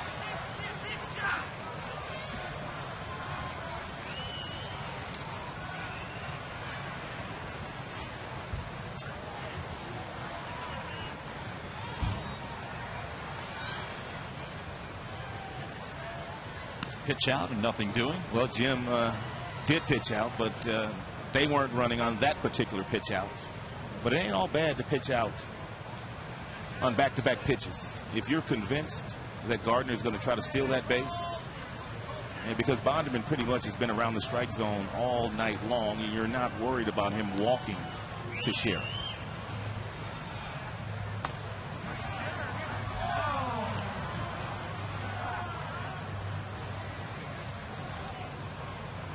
Rob Thompson going through some signs down there, relayed to him by the manager, Joe Girardi.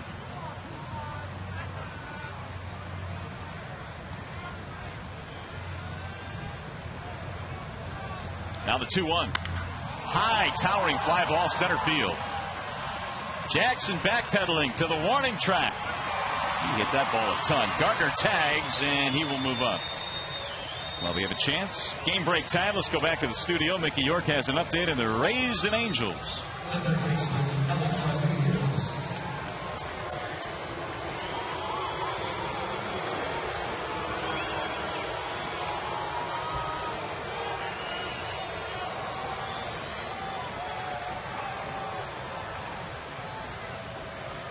You better believe it, Mick. You got that right, partner. Here comes Alex Rodriguez. A-Rod is 0 for 1, or make it 1 for 2, I beg your pardon, 1 for 2. Singled in a run in the first and struck out back in the third. Bonderman's been able to tiptoe through some trouble, and he's given up just the 2 runs. At one point, it retired 7 straight. Tigers pitching really has done an outstanding job in the first 3 games of this series against this lineup. That's a fair ball, diving play by Kelly. His throw in time for the out. What a play by Don Kelly at third. He looked like Brandon Inge on that one.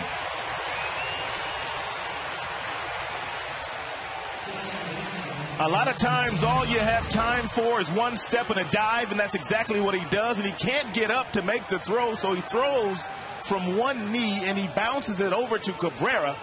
And a perfectly bounced ball to first base allows Cabrera to field it cleanly. And A-Rod has got pretty good speed. Nice play. Here's Robinson Cano now with the man at third, 2 outs. A-Rod is cheated out of an extra base hit there. I would think about not giving Cano a whole lot to hit here. I know Swisher's hot, and I know Swisher's having a tremendous May. But it's something about Robinson Cano that scares me. Cano is 0 for 2 with a couple of fly balls, so maybe it's his .344 average and his 9 home runs. Yeah, it could be it. That could be it. No disrespect to Nick.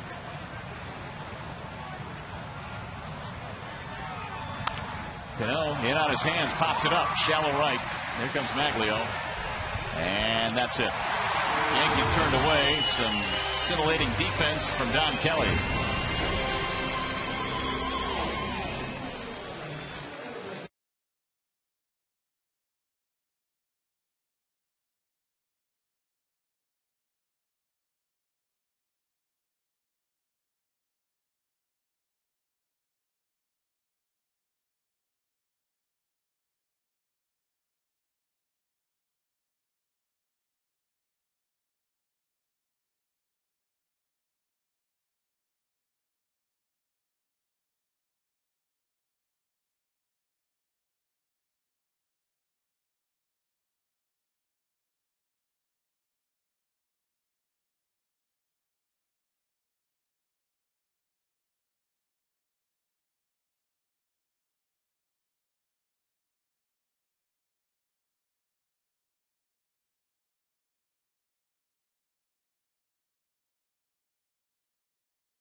Has been absolutely filthy today. That's a breaking ball for a strikeout. That's another breaking ball.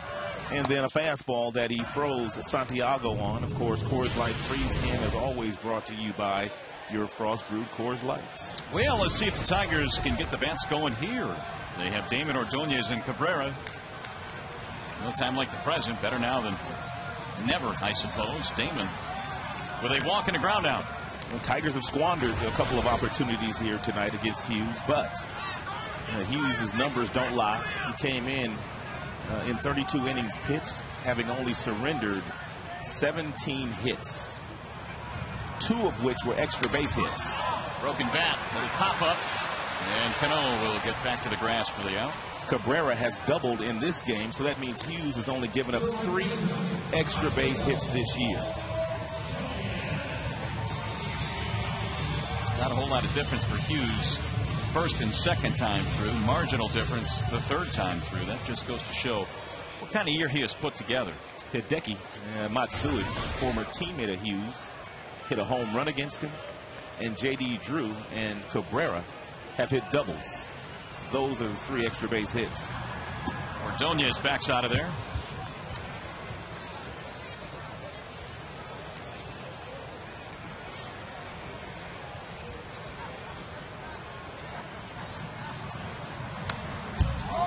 ball, 1 strike. Good swing by Maglia. He was looking for a fastball. He got the fastball, and he let it all hang out there. Aggressive swing by Mags.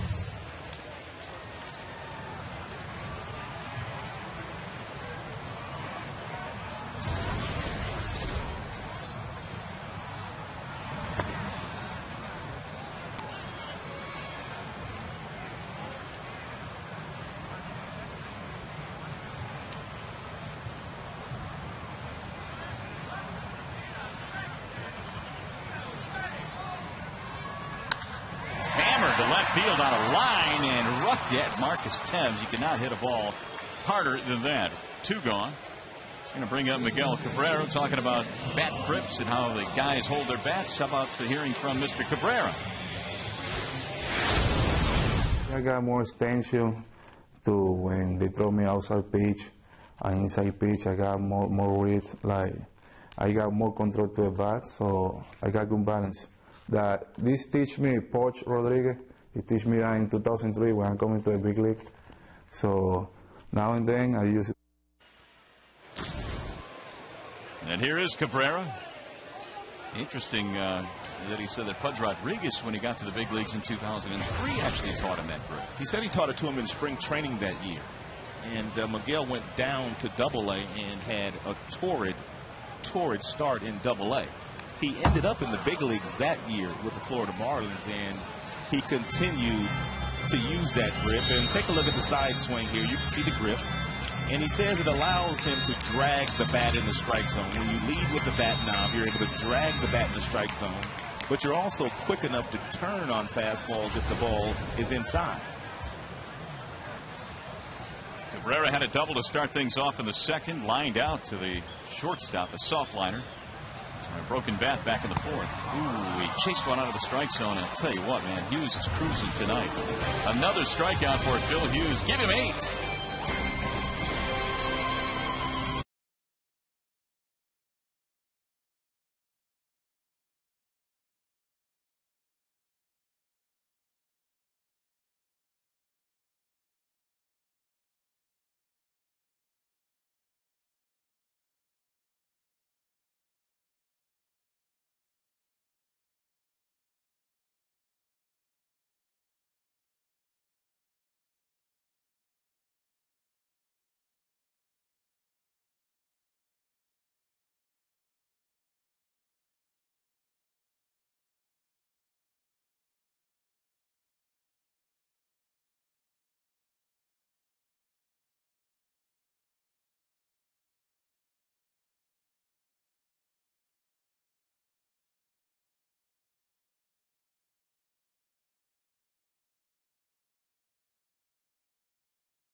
Sale located on the upper suite level. Seats come with an endless supply of hamburgers, hot dogs, chicken, soft drinks, and more. Call 866-66-TIGER or visit tiger.com for the all-you-can-eat seats. Well, just like Game 1, Game 2 has been a well-pitched ball game on both ends. The Yankees have a 2-0 lead, and Nick Swisher leads it off. He'll be followed by Marcus Thames and then Francisco Cervelli. A run in the first and a run in the third for the Yankees. That's about it. Tigers, no runs, 3 hits. Swisher takes it up high. We talked a little bit earlier about Swisher having a poor postseason last year, and that kind of was the final straw for him. So he approached their hitting coach, Kevin Long, in the offseason and said, I need some help. And so they kind of retooled his swing a little bit. They spread him out a little bit more. He rolls that one foul down the first base line.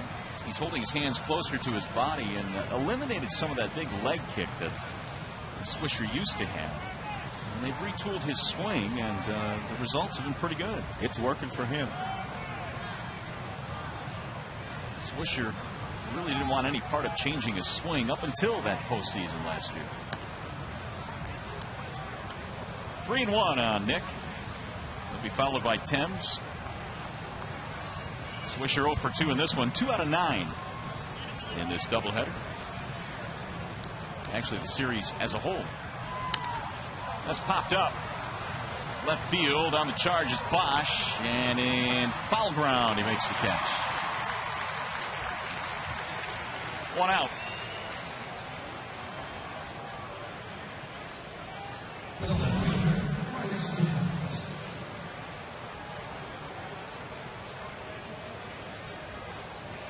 That'll bring up Marcus Thames.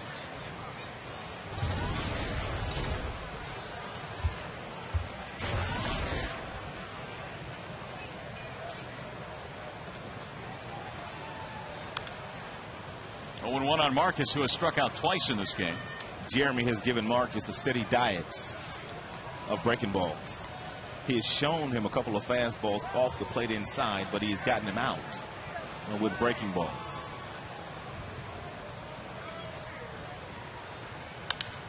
Pulled to third base, right at Kelly, who plays it off to his left.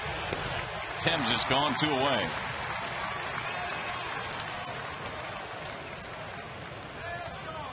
Action in the Detroit bullpen. Newly recalled Alfredo Figueroa is warming up. In case you missed that move earlier, Figueroa to the big league team and Ryan Rayburn down to AAA. Here comes Cervelli.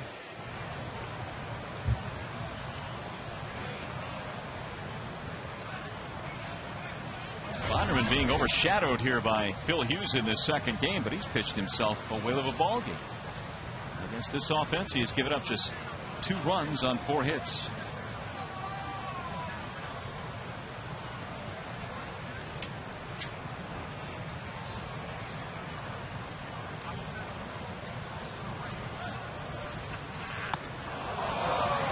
Cervelli hits the deck again.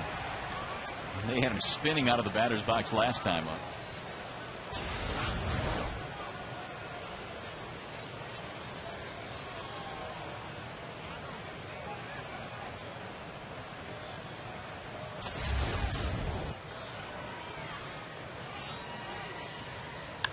Ground ball, fair ball inside the bag. Maybe extra bases. Bosch gets over there, but Cervelli will motor to second base. He's in with a stand-up double. 2 out, 2 base hit for the Yankees. A little two-seam fastball at 89 miles an hour that kind of sank down into the happy zone of Cervelli, excuse me. And that ball was rifled right past the diving Kelly. Kelly's been picking everything down today.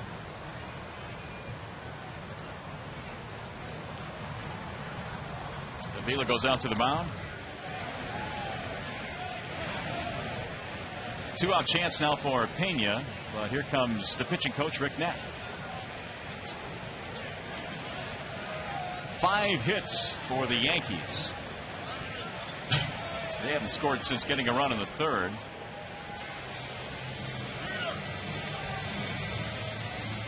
While they chatted over there, we'll tell you that this week on Fox Saturday Baseball, Ryan Howard and the Philadelphia Phillies take on Prince Fielder and the Milwaukee Brewers. 2 big sluggers there. Coverage begins at 4 p.m. on your local Fox station. Fox 2 here in the Motor City. Phils and Brewers. Conversation over.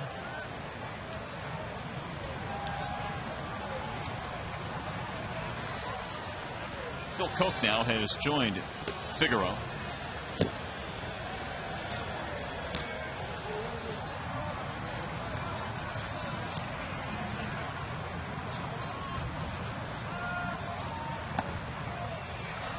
Strike 1 up the right hand goes Ryan Runge. Pena 0 for 2. He's hit the ball twice in the air, twice to center field. Big run standing at second base right now. Pena trying to cash it in.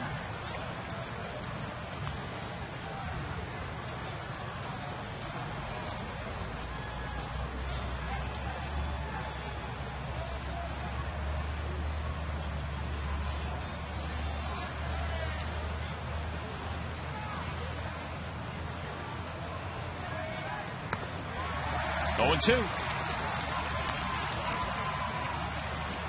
Looked like a real nice slider from Bondo at 82 miles an hour. Pretty good depth.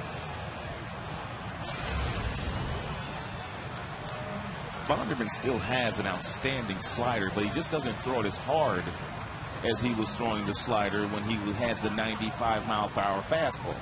He's had to back off of the breaking ball just a hair, and it's just dandy. Down goes Pena. That's going to end the inning. Tigers still down by 2. You're watching Tigers baseball on Fox Sports Detroit, presented by Bell Tire.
Outstanding work in this game today. We talked about the fact that he had to bring his A game against this Yankees team, and he had to stay out of the heart of the plate.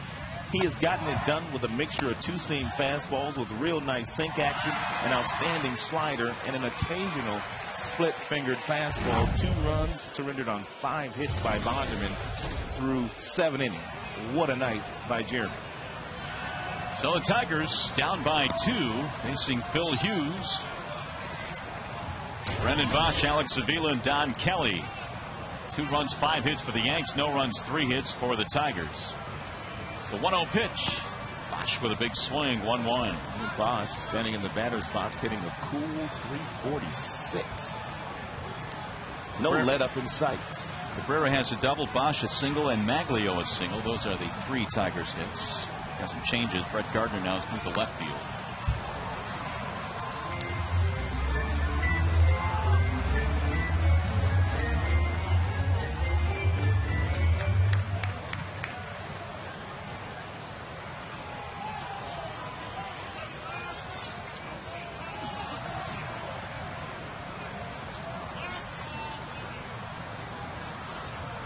Here's the 1-2.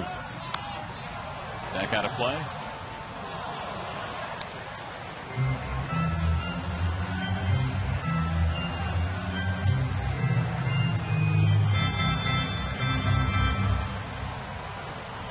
Hughes has thrown 92 pitches to this point.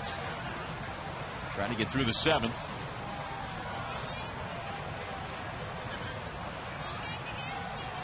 Here's the 1-2 to Bosch.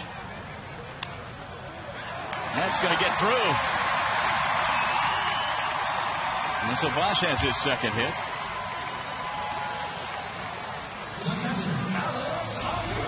Take a look at the defenders here. You can see Cano right here anticipating because he knows a breaking ball is coming, and that's exactly where Bosch has hit all the breaking balls and fastballs in that hole, but he fools him this time.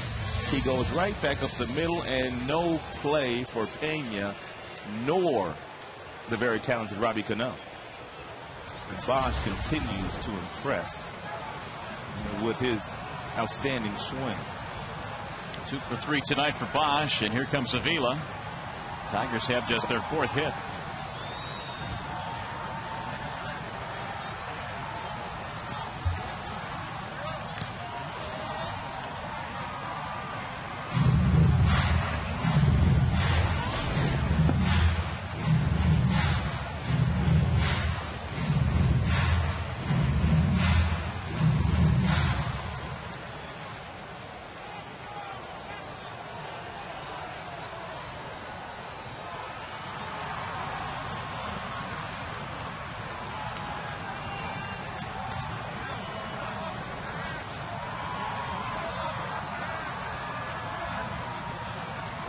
Here's the 0-1.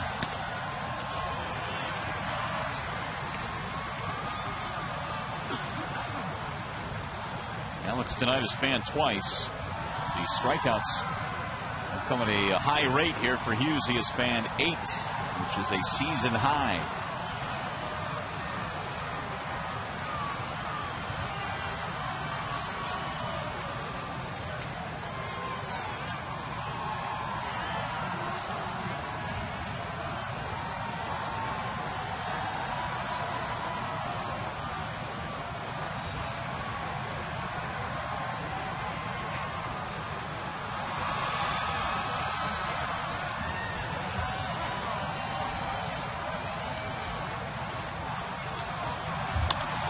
To the shortstop.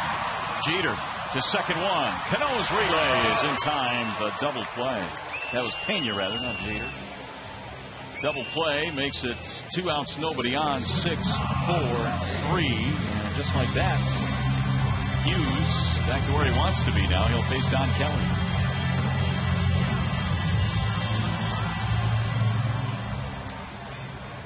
Kelly is over 2. Pop up and a strikeout.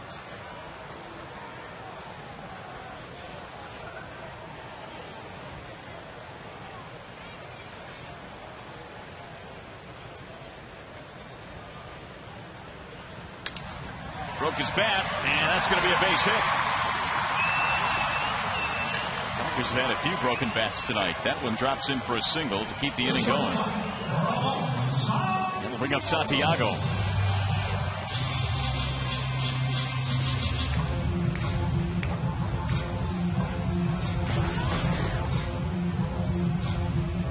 For 2 tonight for Ramon.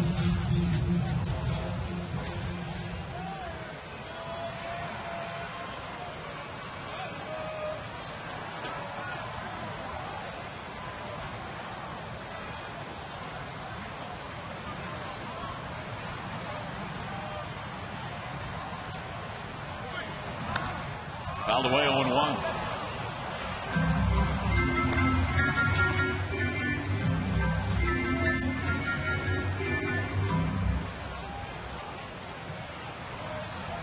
Each team now 5 hits. Tigers have not been able to get on the board. They had a leadoff double in the second, couldn't score. With 1 out, the bases loaded, but Hughes pitched out of that jam.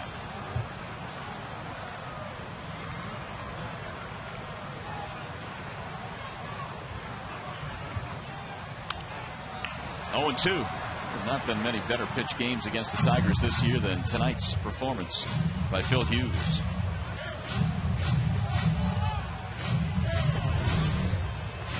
And 1 pitch away from 100.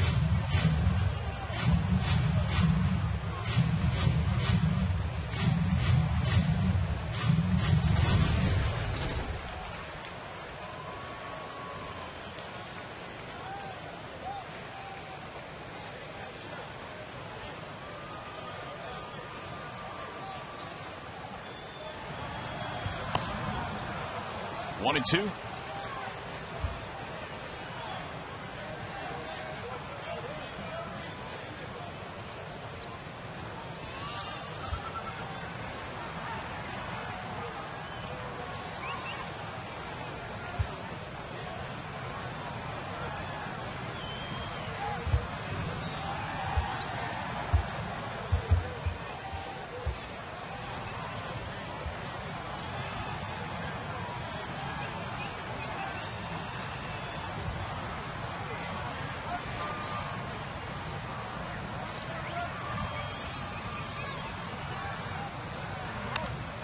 That's popped up. Should get him out of the inning. And it will as Teixeira makes the play. The Tigers are done. 7 in the books.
The Tigers decided to undergo a little bit of change. At least some of them did. Mohawks abound in the clubhouse now. Alex Avila even sporting the Mohawk. And many of the bullpen pitchers sporting a new look. Of course, it was started with Johnny Damon, who had a Mohawk. Even Fouteini's got one. They must have been bored in between games today. With a wall-side windows pitching change now as one of those new Mohawks. Phil Cope checks in. Former Yankee. And Phil Coke has been tremendous in a Tigers uniform, 3-0 with 4 holds, outstanding earned run average, and the league is hitting .254 against Phil. Good fastball, anywhere from 92 to 94, and a slider and also a changeup. Derek Jeter leads it off. It'll be Jeter, Gardner, and Teixeira. Jeter right now 2 for 23 on their road trip. There's a walk, a steal, and a run scored tonight.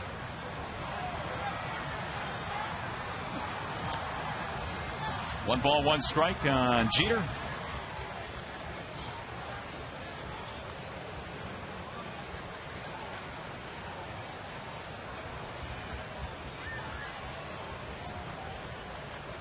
Yankees have not scored since getting a run in the third. Tigers have not scored at all against Phil Hughes. Foul back out of play, 1-2. The Yankees this year have had only 4 pitchers go 7 or more innings against them prior to today. And today, both Porcello and Bonderman each go 7. Cope coming on here in the 8th. And yet the offense, though, could not get anything, or at least to this point has not gotten anything together against the right-hander Hughes. Here's the 1-2. He went around, strike 3, and Jeter's struggles continue in the series. Hey fans, follow the Tigers on your iPhone, iPod Touch, BlackBerry, and Android phones with MLB.com at Bat 2010, featuring play-by-play, video highlights, and live audio broadcast. Visit Tigers.com today for more details. Here's Brett Gardner. Jeter now is 0 for 12 in the series. Same two teams tomorrow. Verlander and Sabathia hook up in the finale.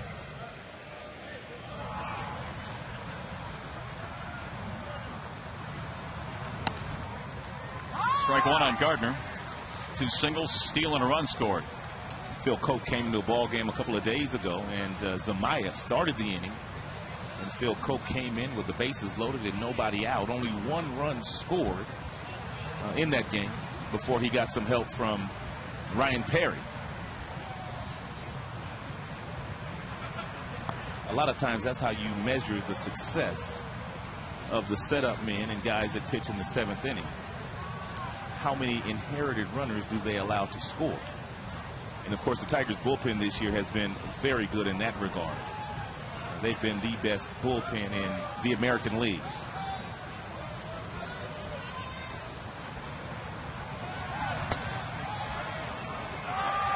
Delayed call there by Runge, 1-2.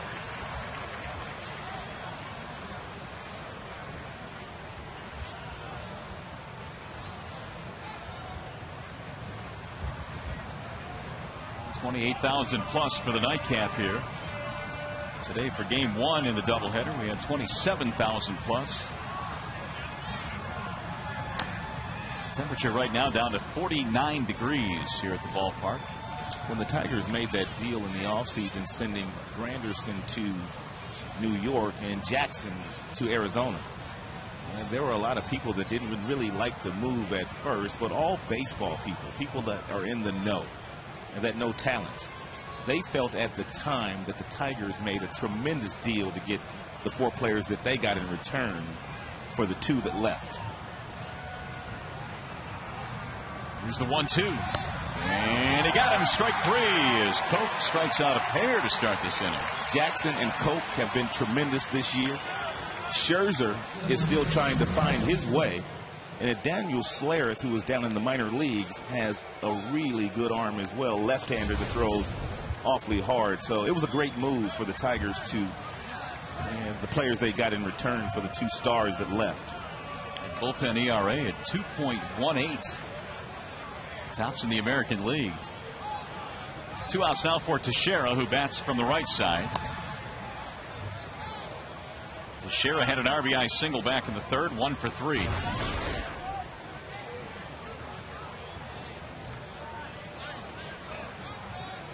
When Teixeira's career is done, he's going to have some really nice numbers for a switch hitter.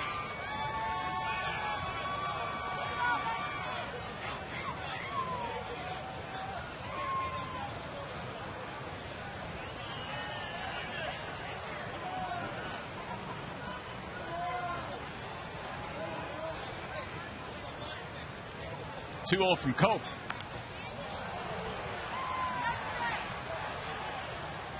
Tiger bullpen in that first game was outstanding as well. Perry came on for a 1-2-3-8, and then Valverde closed it out in the 9th inning. And tonight Coke seeing some action. Take a look at his hand right here, the little thumb protector that he has on. A lot of players are wearing those these days to help them to get the bat out in the fingertips. Lined and off the glove of the shortstop, Santiago. Ugh. You don't see that very often. Line drive right at it. 2-out base runner. It's an error. He's 6. Yeah, Ramon just missed that one.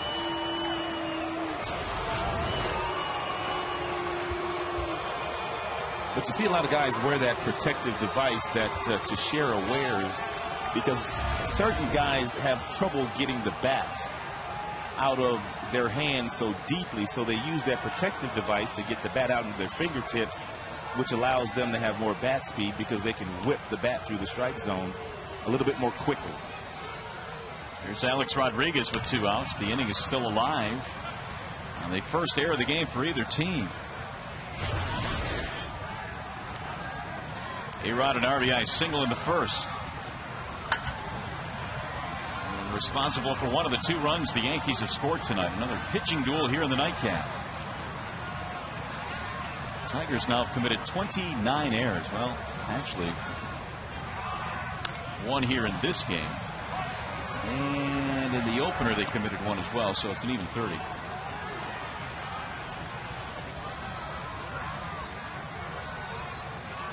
And it's the highest total so far this year. No balls, 2 strikes on Alex Rodriguez.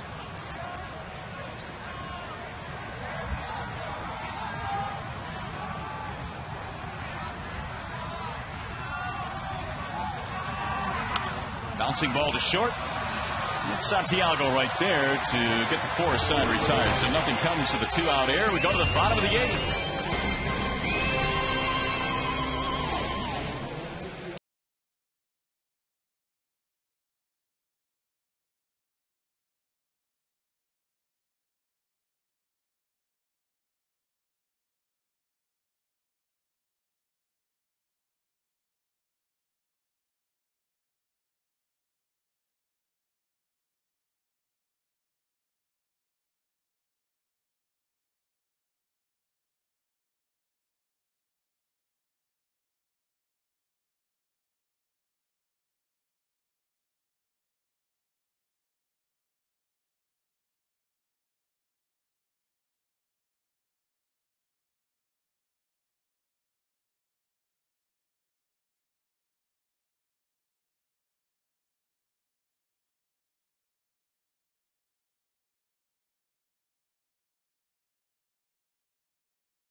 American Bank, strength and stability since 1849. Wallside Windows, for a free in-home estimate, call 1-800-521-7800. And by Bell Tire, get the lowest tire price, period. Let's check out our Comerica game summary tonight with the Yankees on top in the 8th, 2-0. Cabrera has at least hit in 18 career games now against the New York Yankees. Bonderman 7 strong in this one, with only 1 walk and 7 strikeouts. But Phil Hughes just a touch better this evening with 8 strikeouts. We're going to show you 6 of them. And Phil Hughes looking to go 5-0 this year. Tremendous breaking ball he had today. He elevated some fastballs in the mid-90s. He had a swing-back fastball going as well. Very few changeups today, but you get an idea of why Hughes has been so good this year. And he's thrown lots of strikes. And so now Jabba Chamberlain will take over. 17 strikeouts for Jabba Chamberlain in 14 2/3 innings against just 5 walks. Jabba had a miserable spring training and lost out that 5 spot in the rotation to Hughes, but his stuff works awfully well out of that Yankee bullpen. 97-mile-per-hour fastball he was featured the other night. Sizemore to be followed by Jackson and Damon. We're in the 8th inning. Tigers down by 2. And Chamberlain pours in a fastball right at the knees of Sizemore for strike 1.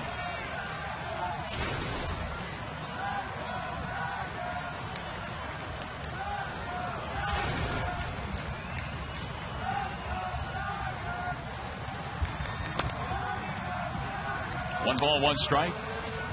And Jabba pretty much a 2-pitch pitcher when setting up for Mariano. firm fastballs, mid to upper 90s, and a really nice slider as well that's in the low 90s.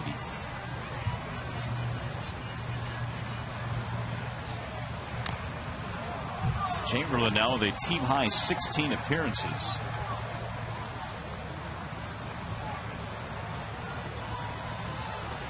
Got some changes in the outfield. Randy Wynn is checked into this game now. He is in left. Gardner is going to move back to center field. And Golson is going to go from center to right. So they tighten up their defense in the outfield. Swisher is out of the game. Bouncing ball left side. A-Rod cuts it off.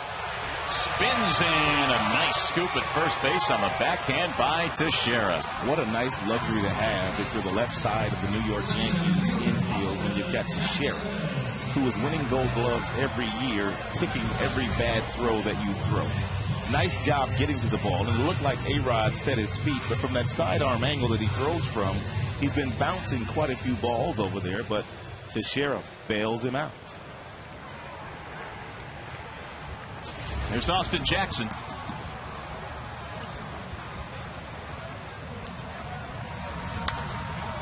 Jackson fouls one away, 0-1. He is 0 for 3 in this game with a pair of strikeouts.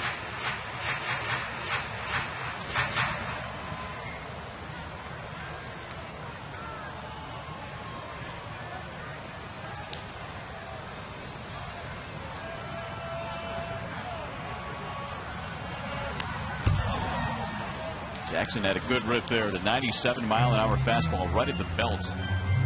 0-2.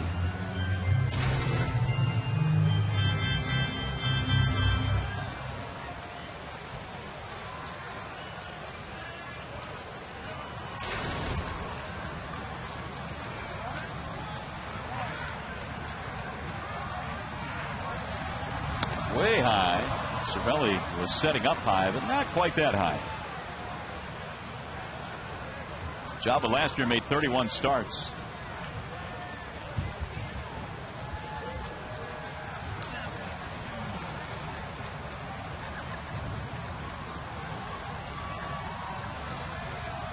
The 1-2 on the ground off Chamberlain. Gonna be tough to get him. Safe at first base. Jackson just beat it out. Nice recovery by Jabba. Chamberlain. Boy, that was nice recovery. Make sure he's all right, and that didn't take long.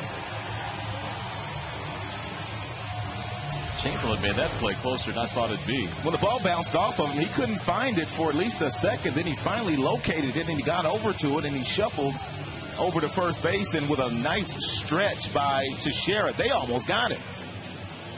Ooh, I think they got him. Jackson will take that base hit, though. He needed it close. Exmo will tell you.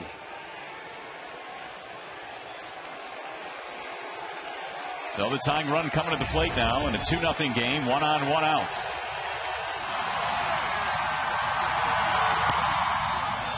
Strike 1 on Damon.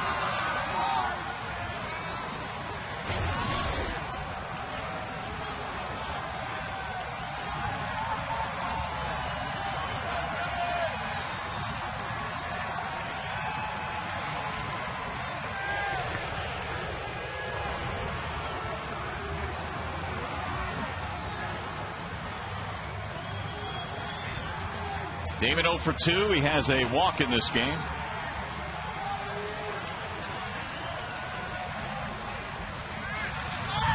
Bouncing ball hit to the right side. Ranging left is Cano. And they got him by a step. He's got tremendous range at second base. As a matter of fact, since coming to the big leagues, no second baseman in the American League has gotten to more balls than Cano. That's the kind of range he has at that position.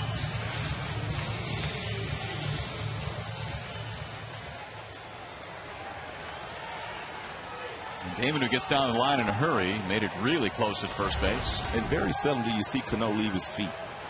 And he's one of those guys that gets to a lot of balls without leaving his feet. Here's Ordonez. Ball 1.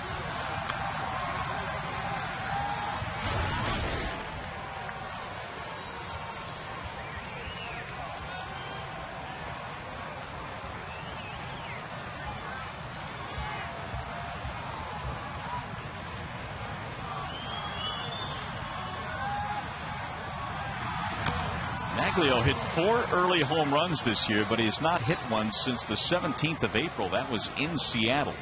That was his last long ball. 1 for 5 career against Chamberlain with a strikeout.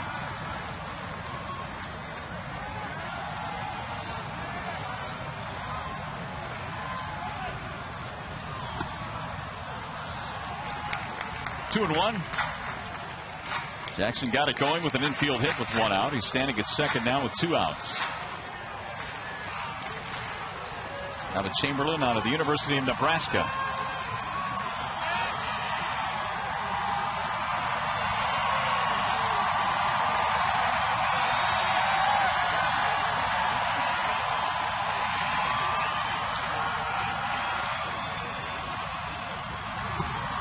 Try to hold up, couldn't do it though. 2-2 on Ordonez. That's a tough pitch to lay off of when you've got a guy throwing 96 and he's throwing a slider at 90 miles an hour out of the same arm slot from the same window.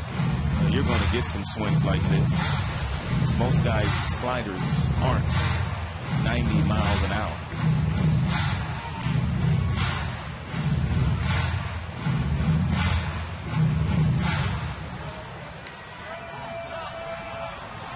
Maglio's got one of those little protectors on his thumb as well, which helps him keep the bat in his fingertips.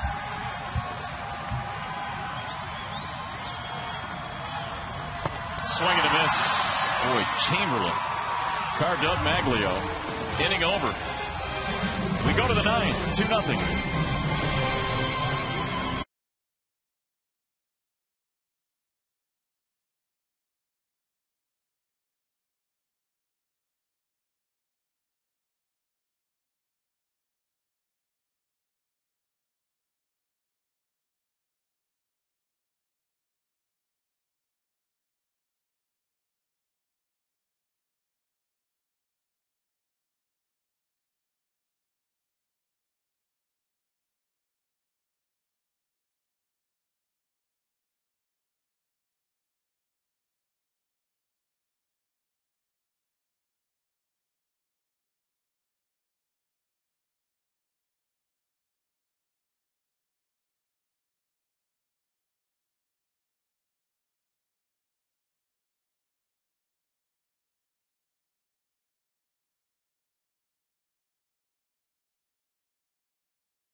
All right, Mickey, thank you. And it's Robinson Cano leading it off in the 9th inning. 2 runs, 5 hits for the Bronx Bombers. No runs, 6 hits for the Tigers. Nice work by Mickey York today, doing a doubleheader in the studio. Keeping everybody updated. Here's the 0-1 to Cano, and it's swung out and missed. No balls, 2 strikes. Cano in this game is 0 for 3.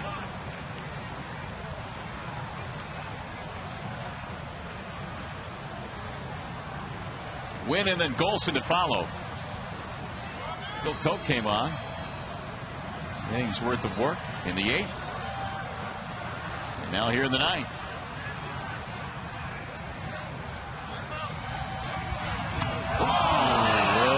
to hurt. On a chilly, chilly night, Cano is drilled by the pitch. That's the last thing that Phil Koch was trying to do to his former teammate.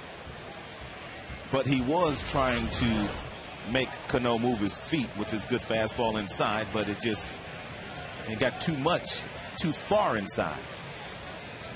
Looked like it just grazed him. Leadoff man on, the hit batter.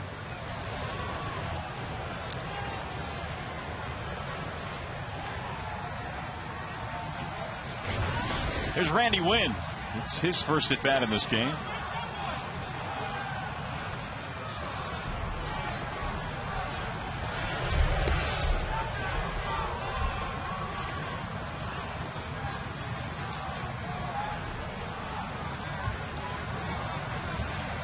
Mariano Rivera, who has not pitched since April the 30th against Chicago, is now warming up. They have not been able to get him into a game. And banged up a little bit. And it looks like he might get into this one.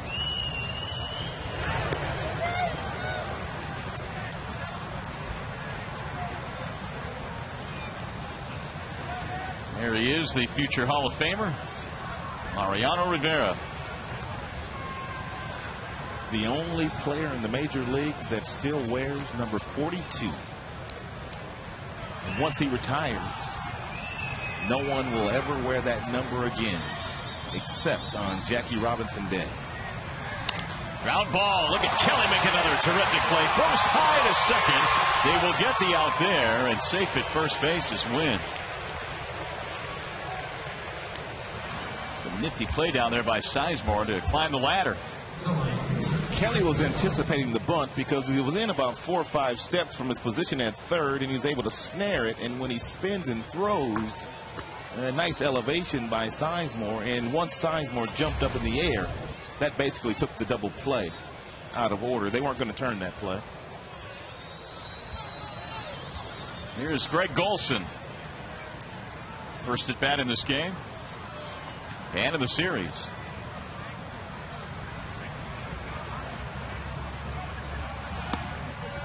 Strike one to Golson.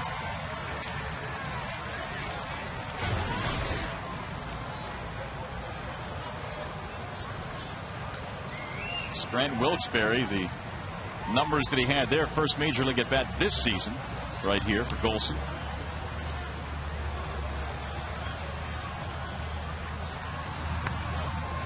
Knocked down by Avila. Golson spent most of the year at AAA with Texas last season, appeared in just one game with the big club. He's also had big league time, although very briefly with the Phillies in 08. High school out of Austin, Texas. Is Golson.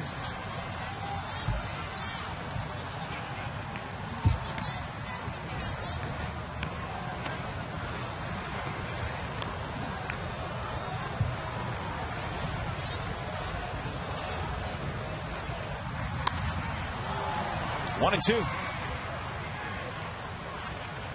Day game scheduled here tomorrow. Verlander and Sabathia to wrap up this series.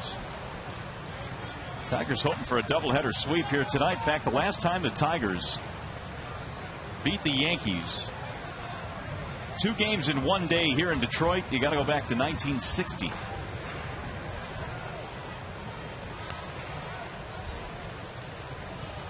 So it's been a while since the Tigers have been able to do that to the Yankees here.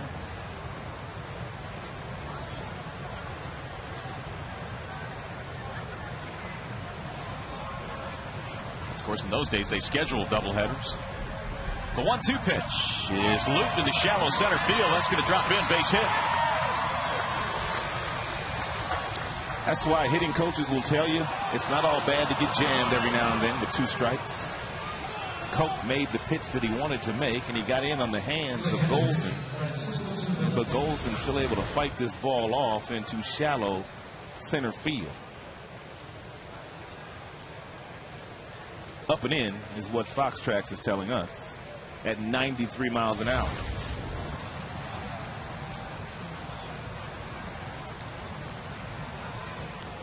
Two on and one out. going to bring up Cervelli. That is the first career hit for Mr. Golson.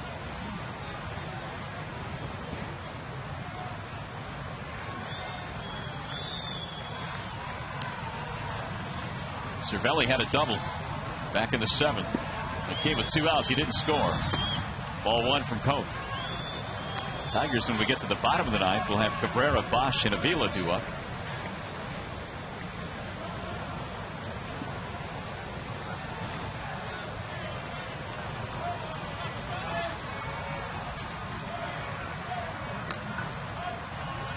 Six hits for each team with that base hit by Golson. Looper into center. There's a base hit. Wynn coming around, and he will score. It's an RBI single for Francisco Cervelli, and now a 3-0 Yankees lead. A little soft serve into center field. Cervelli has his 3rd RBI, or 13th RBI, I should say.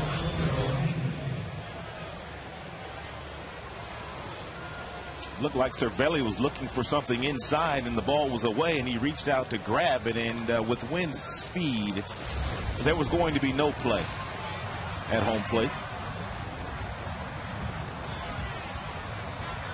7 hits now for the Yankees, who had not scored since the 3rd, but they get a run here in the 9th. And a huge run, and they're still in business in a 3-0 game. Here's Ramiro Pena.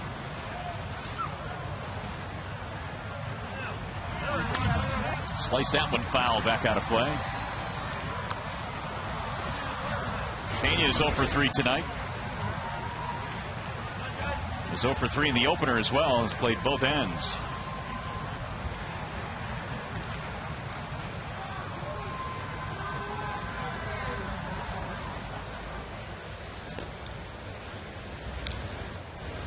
Figueroa still throwing in the Detroit bullpen.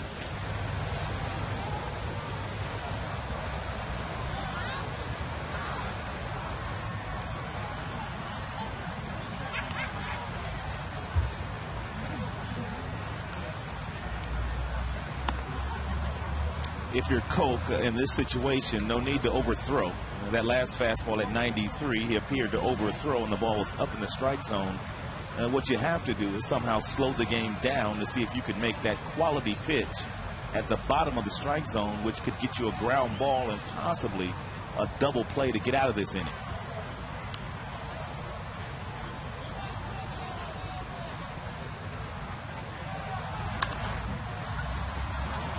That will head back out of play. 1-2 on Pena.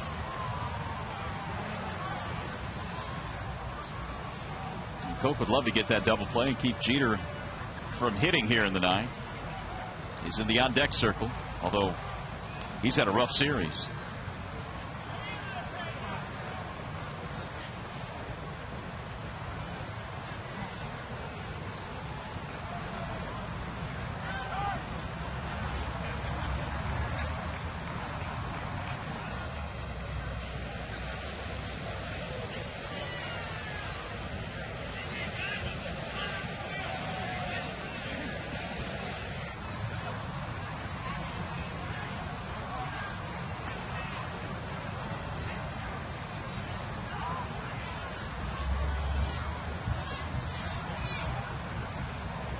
Golson at second base and Cervelli at first.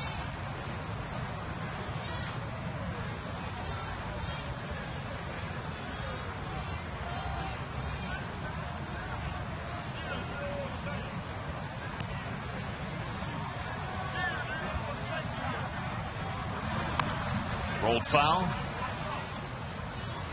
So Pena's still alive.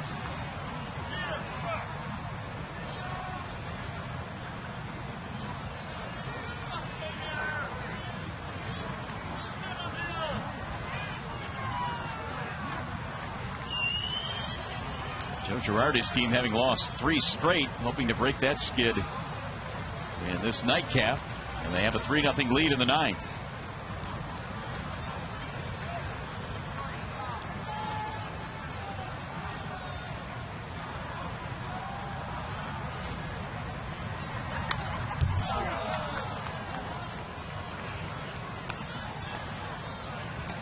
30th pitch by Cope, but his ratio really good. He's thrown only 8 out of the strike zone. Actually, that was pitch number 31. And most of them strikes. Since coming on in the 8th, he struck out 2 batters in the 8th, but he hit the leadoff man here in the 9th.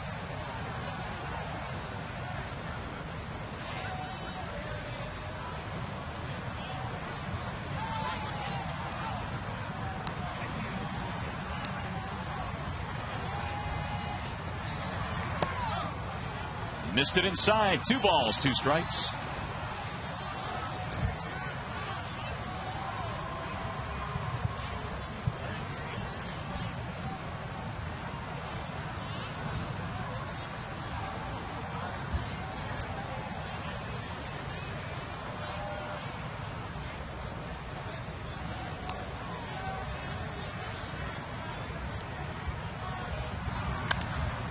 And another foul back out of play. This one heading back to the seats. So Pena not going down without a fight. Alex Avila sporting the mohawk. We thought originally it was just the bullpen pitchers, but a few others sporting them as well. This will be the 8th pitch coming up in this at bat.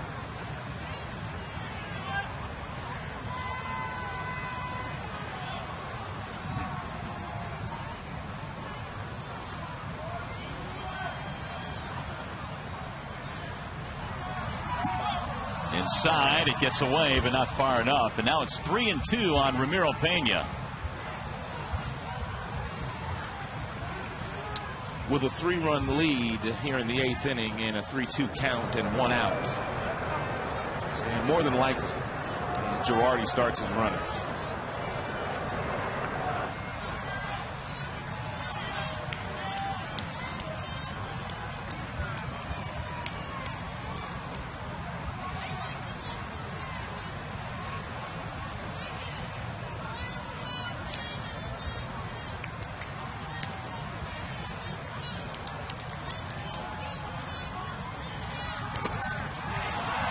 Outside, he lost in ball 4. That's going to load the bases now for Derek Jeter, and it's also going to bring Jim Leland out of the dugout, and he's going to want to make a pitching change here. So they want the lefty out of the game. Figueroa has been warming up, and Cope will depart the scene. We'll step aside. Pitching change here in the 9th. 3-0 Yankees.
Presented by the Deluxe Angus Third Pounder. Here's how the voting is going. Maglio right now with 41% of the vote, followed by Cabrera and then Austin Jackson. You can see the final results on Tigers Live. Also, check your text response for special offers from McDonald's. Well, we've got a problem here because Derek Jeter's going to be coming up with the bases loaded. He'll face Alfredo Figueroa, who was called up from AAA Toledo. Figueroa was starting in the minor leagues and was doing a very nice job down there. As a matter of fact, when Jim Leland does need to bring up a pitcher, he usually brings up the one that's pitching the best baseball, and I thought for sure that would have been Galarraga. But Figueroa has pitched a little bit better than Armando to this point. Jeter with the bases full. And a ball high, 1-0. Not very big in stature is Figueroa, but he's got a really firm fastball at about 92 to 95. Also a slider and a changeup. Figueroa just a couple of years ago in 08 won 12 games in the Midwest League in West Michigan. And he missed again. 2 balls, no strikes. Well, you're asking for trouble.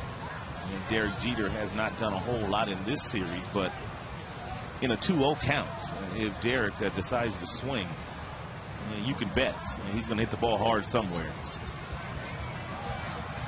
0 for 12 in the series for Jeter.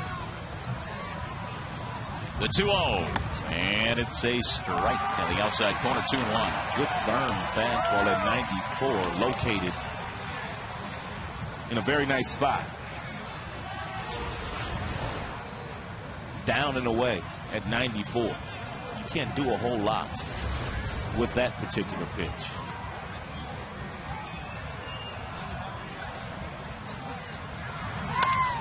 Chopper hit to the shortstop, coming home, and out at home plate. Nice play there by the catcher Avila on a tough ball to handle in the dirt. Santiago came up throwing, and they cut down the lead runner. That would be Golson. Good play all the way around. Santiago playing about halfway depth, and he comes in and throws off balance. And a very nice pick by Avila as well.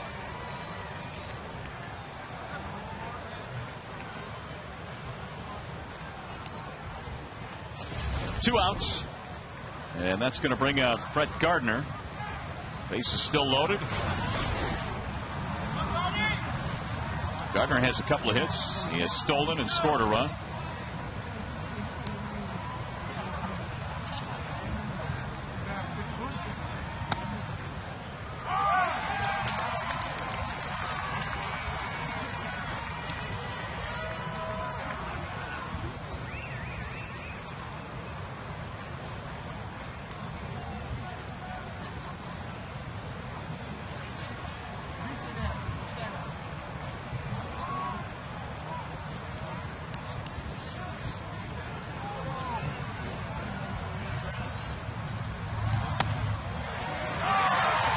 Two on Gardner.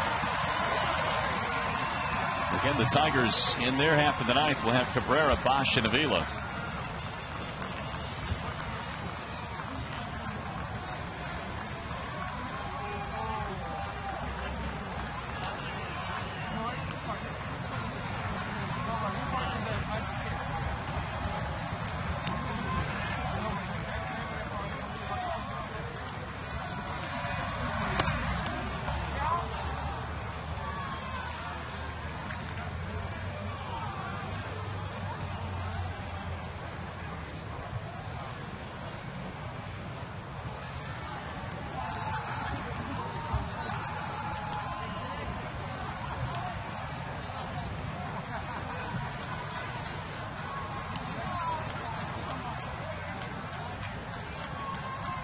Here's the 1-2.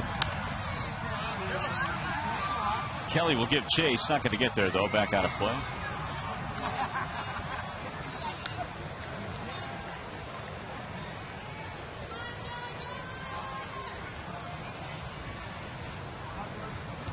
Figueroa last year made 3 starts with Detroit. He appeared in 5 games overall.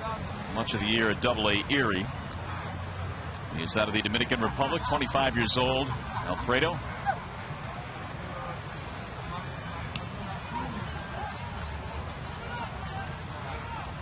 Here's the 1-2. Bouncing ball back up the middle, and a diving stop by Sizemore. Can't get the out at second base, though. Everybody is safe. Cervelli scores. That's another big run for the Yankees. They now lead 4-0. Third hit of the game for Gardner.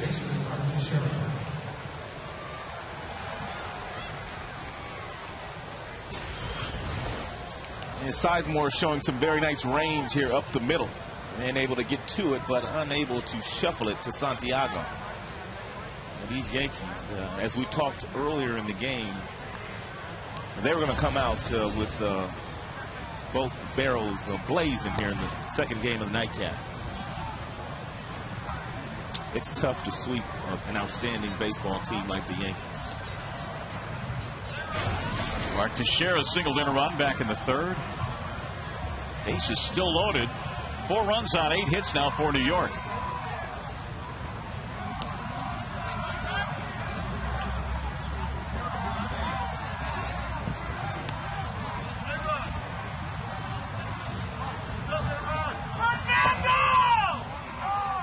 One and one. Teixeira now 23 RBIs. Career with the bases loaded. Well, he's got 4 grand slams. A very lofty 352 average.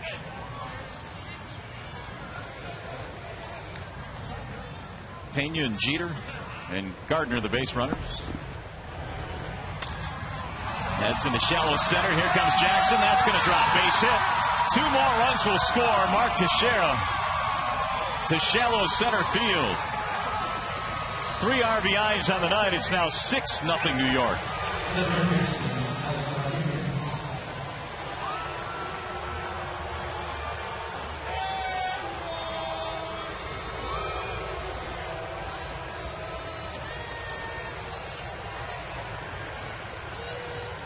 9 hits now for the Yankees. And that's going to bring up Alex Rodriguez as they bat around here in the 9th.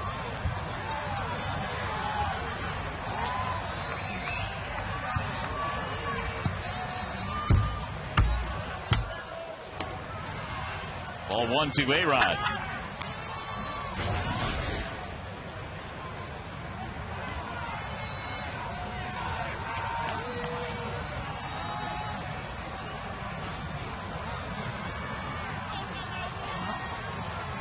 Figueroa just 1 of 4 in first pitch strikes since coming into the game to help out Phil Koch. And you can't pitch that way to the Yankees. You have to be strike 1 on them, which Porcello was earlier today. And the core of relievers were on Monday night, and that's how you have to pitch to New York. Porcello was sensational this afternoon. By far his best outing of the year, and one of the better performances I've seen Porcello with in his very young career. Here's the 2-0. Bonderman pitched really well here in this nightcap. Yes, he did. He went 7 and gave up just the 2 runs. Tigers just could not figure out Phil Hughes.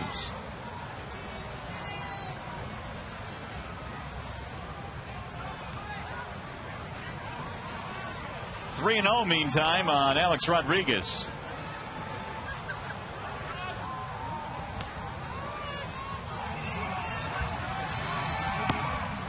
Three and one.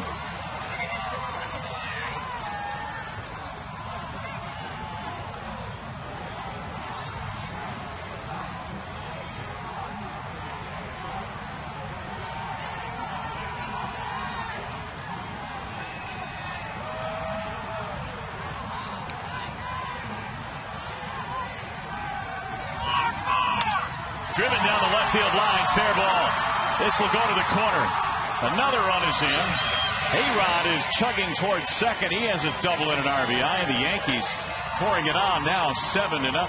That's been the hardest ball that's been hit against Figueroa in this inning, but 3-1 going up against Alex Rodriguez with runners in scoring position. He's going to get the job done most of the time. And it appears it was a 3-1 fastball that leaked right back over the heart of the plate. And A-Rod hit a seed. That'll get Rick Knapp out to try to calm the youngster down a little bit.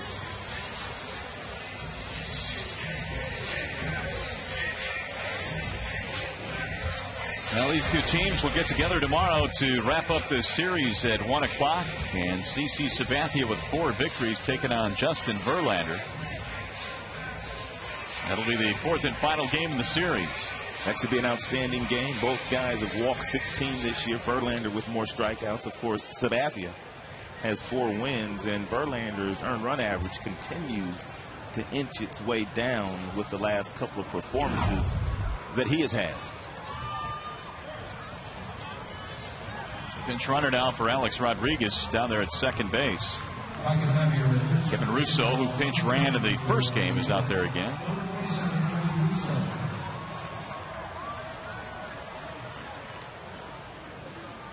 Here's Robinson Cano.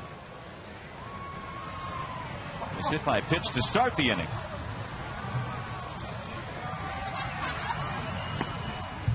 Ball 1 to Cano. And that was an 0-2 count. And it was about 20 minutes ago. A long half inning. They have scored 5 times.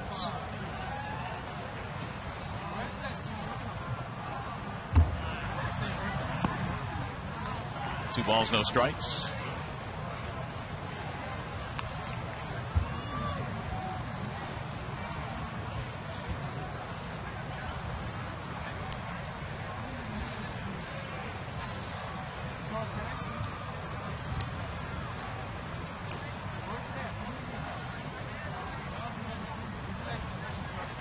Cano is 0 for 3 in this game, plus the hit by pitch. Yankees now have 10 hits. There's another one that misses badly. 3 balls and no strikes.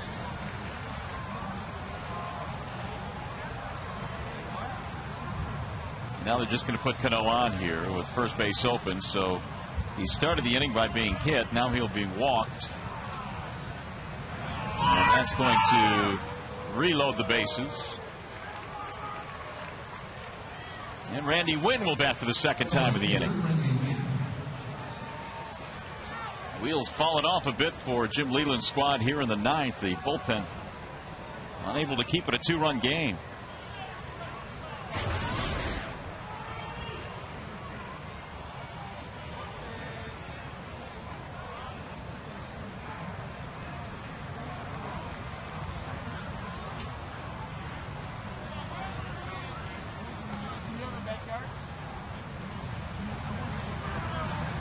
Way high, off the glove of Avila, score another run.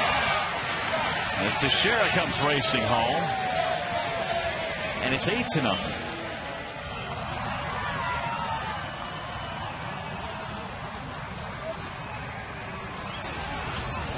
Well, one of the Tigers infielders probably need to go in and talk to Figueroa, because clearly he is not himself right now.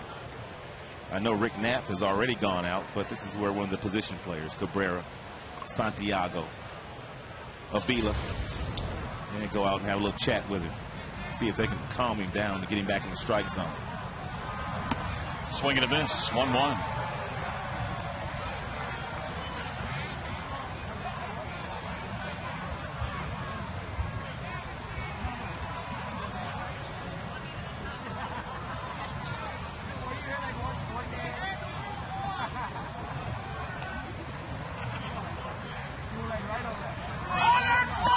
Way high again, 2 balls, 1 strike.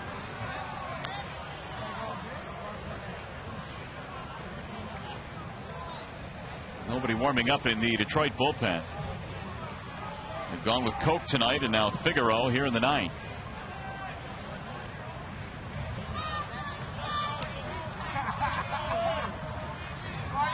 Here's the 2-1 to win. 3 balls, 1 strike. Figueroa's just aiming the baseball right now. And when you aim the baseball up here, you usually don't throw a whole lot of strikes.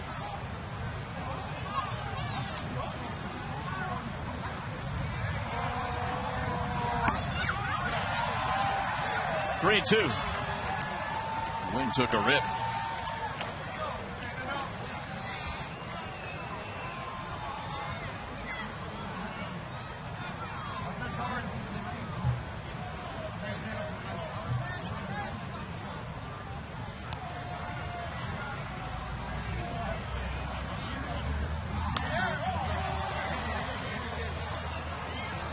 Eight runs, 10 hits for the Yankees. No runs, 6 hits for the Tigers.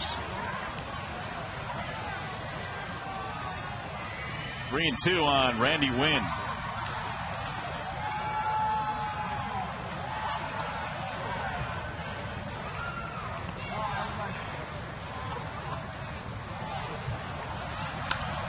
All the way again.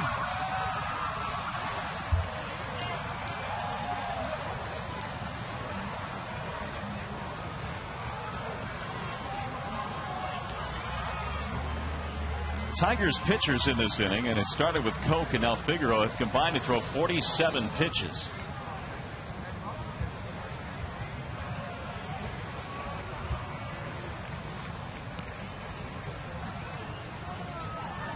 And again the 3-2. Ball 4.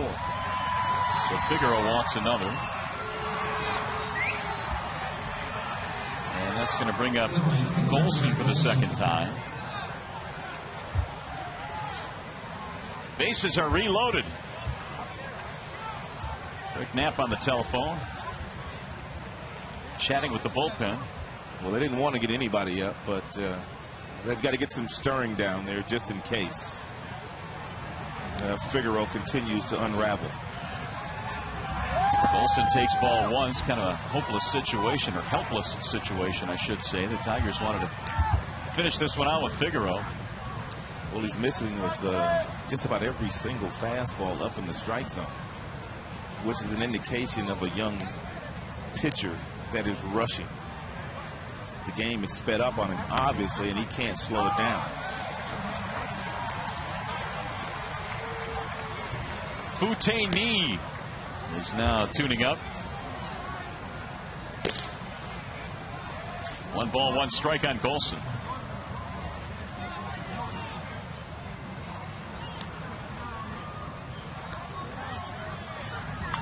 Fouled straight back. 1-2. Golson got his first big league hit earlier in this inning.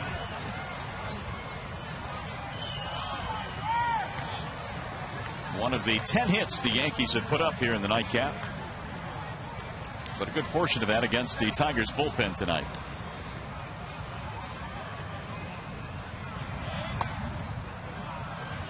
Two and 2.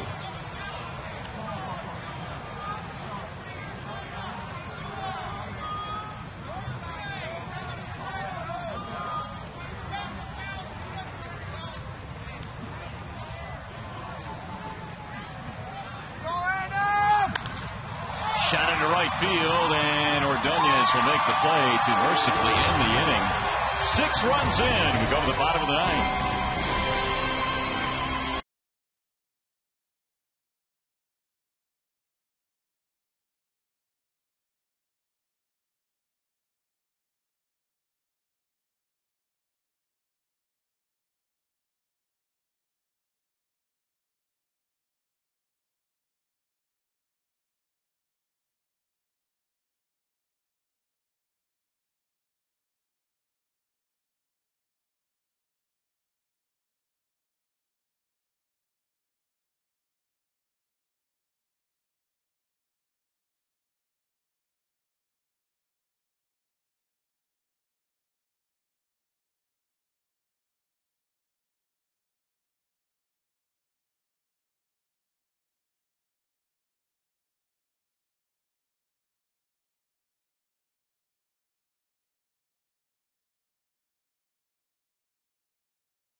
Now as we go to the bottom of the 9th inning. Time now for the Coors Light Cold Hard Blast. It'll be Mr. Cabrera. He doubled earlier in this game against Phil Hughes, who was awfully stingy. And with that double, Cabrera has now hit in 18 straight games against the Bronx Bombers.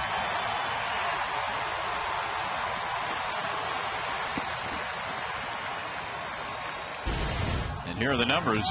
18 consecutive games, longest hitting streaks against the Yankees. Michael Young, Scott Rowland, 11 straight. But the Tigers have a lot of ground to make up now. They're down 8-0 as we go to the bottom of the ninth inning. It'll be Cabrera, Bosch, and Avila. And they're facing Mariano Rivera. The greatest closer of all time. 7 saves and 7 opportunities this year, and no blemish as far as the earned run average is concerned. And he's pretty much gotten it done with one pitch, the cut fastball. First game since April 30th for the very talented right-handed closer.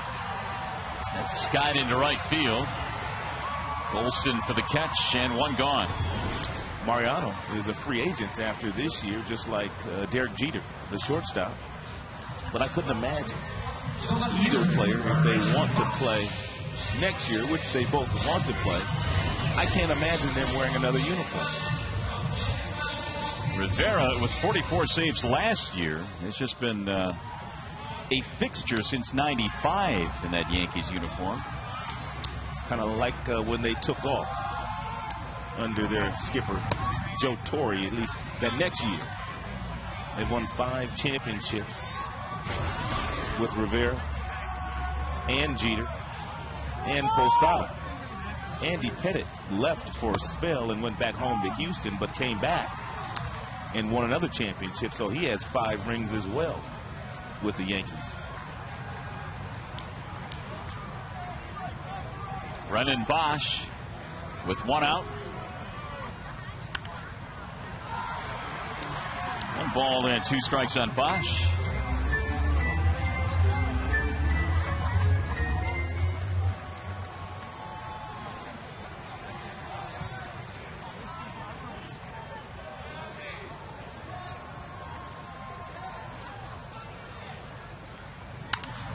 Bouncing ball to third.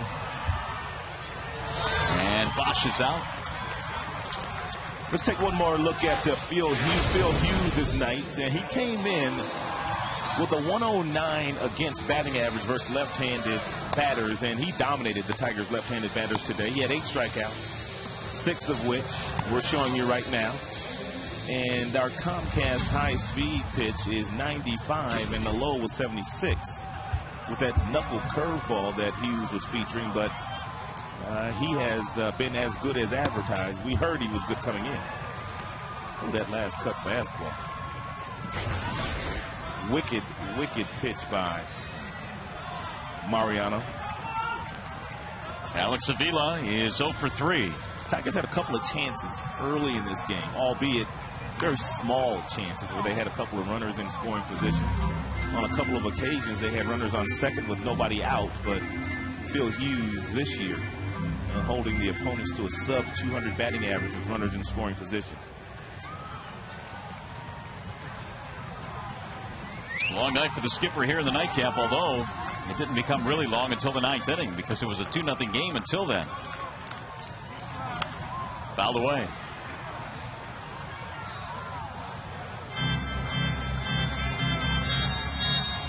Rivera's first year, 95 with the Yankees. His first big year was 97 when he saved 43. And then he was off and running. Ball high, 1-2.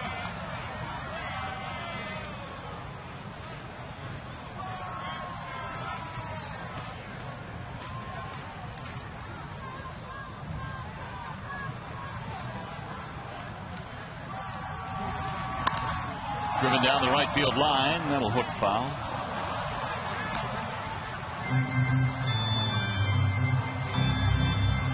There are your top 5. Hoffman at 596, then Rivera, then Lee Smith.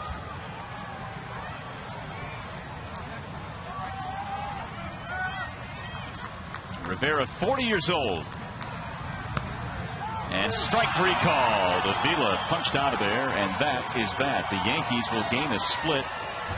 With a win here tonight, 8-0 our final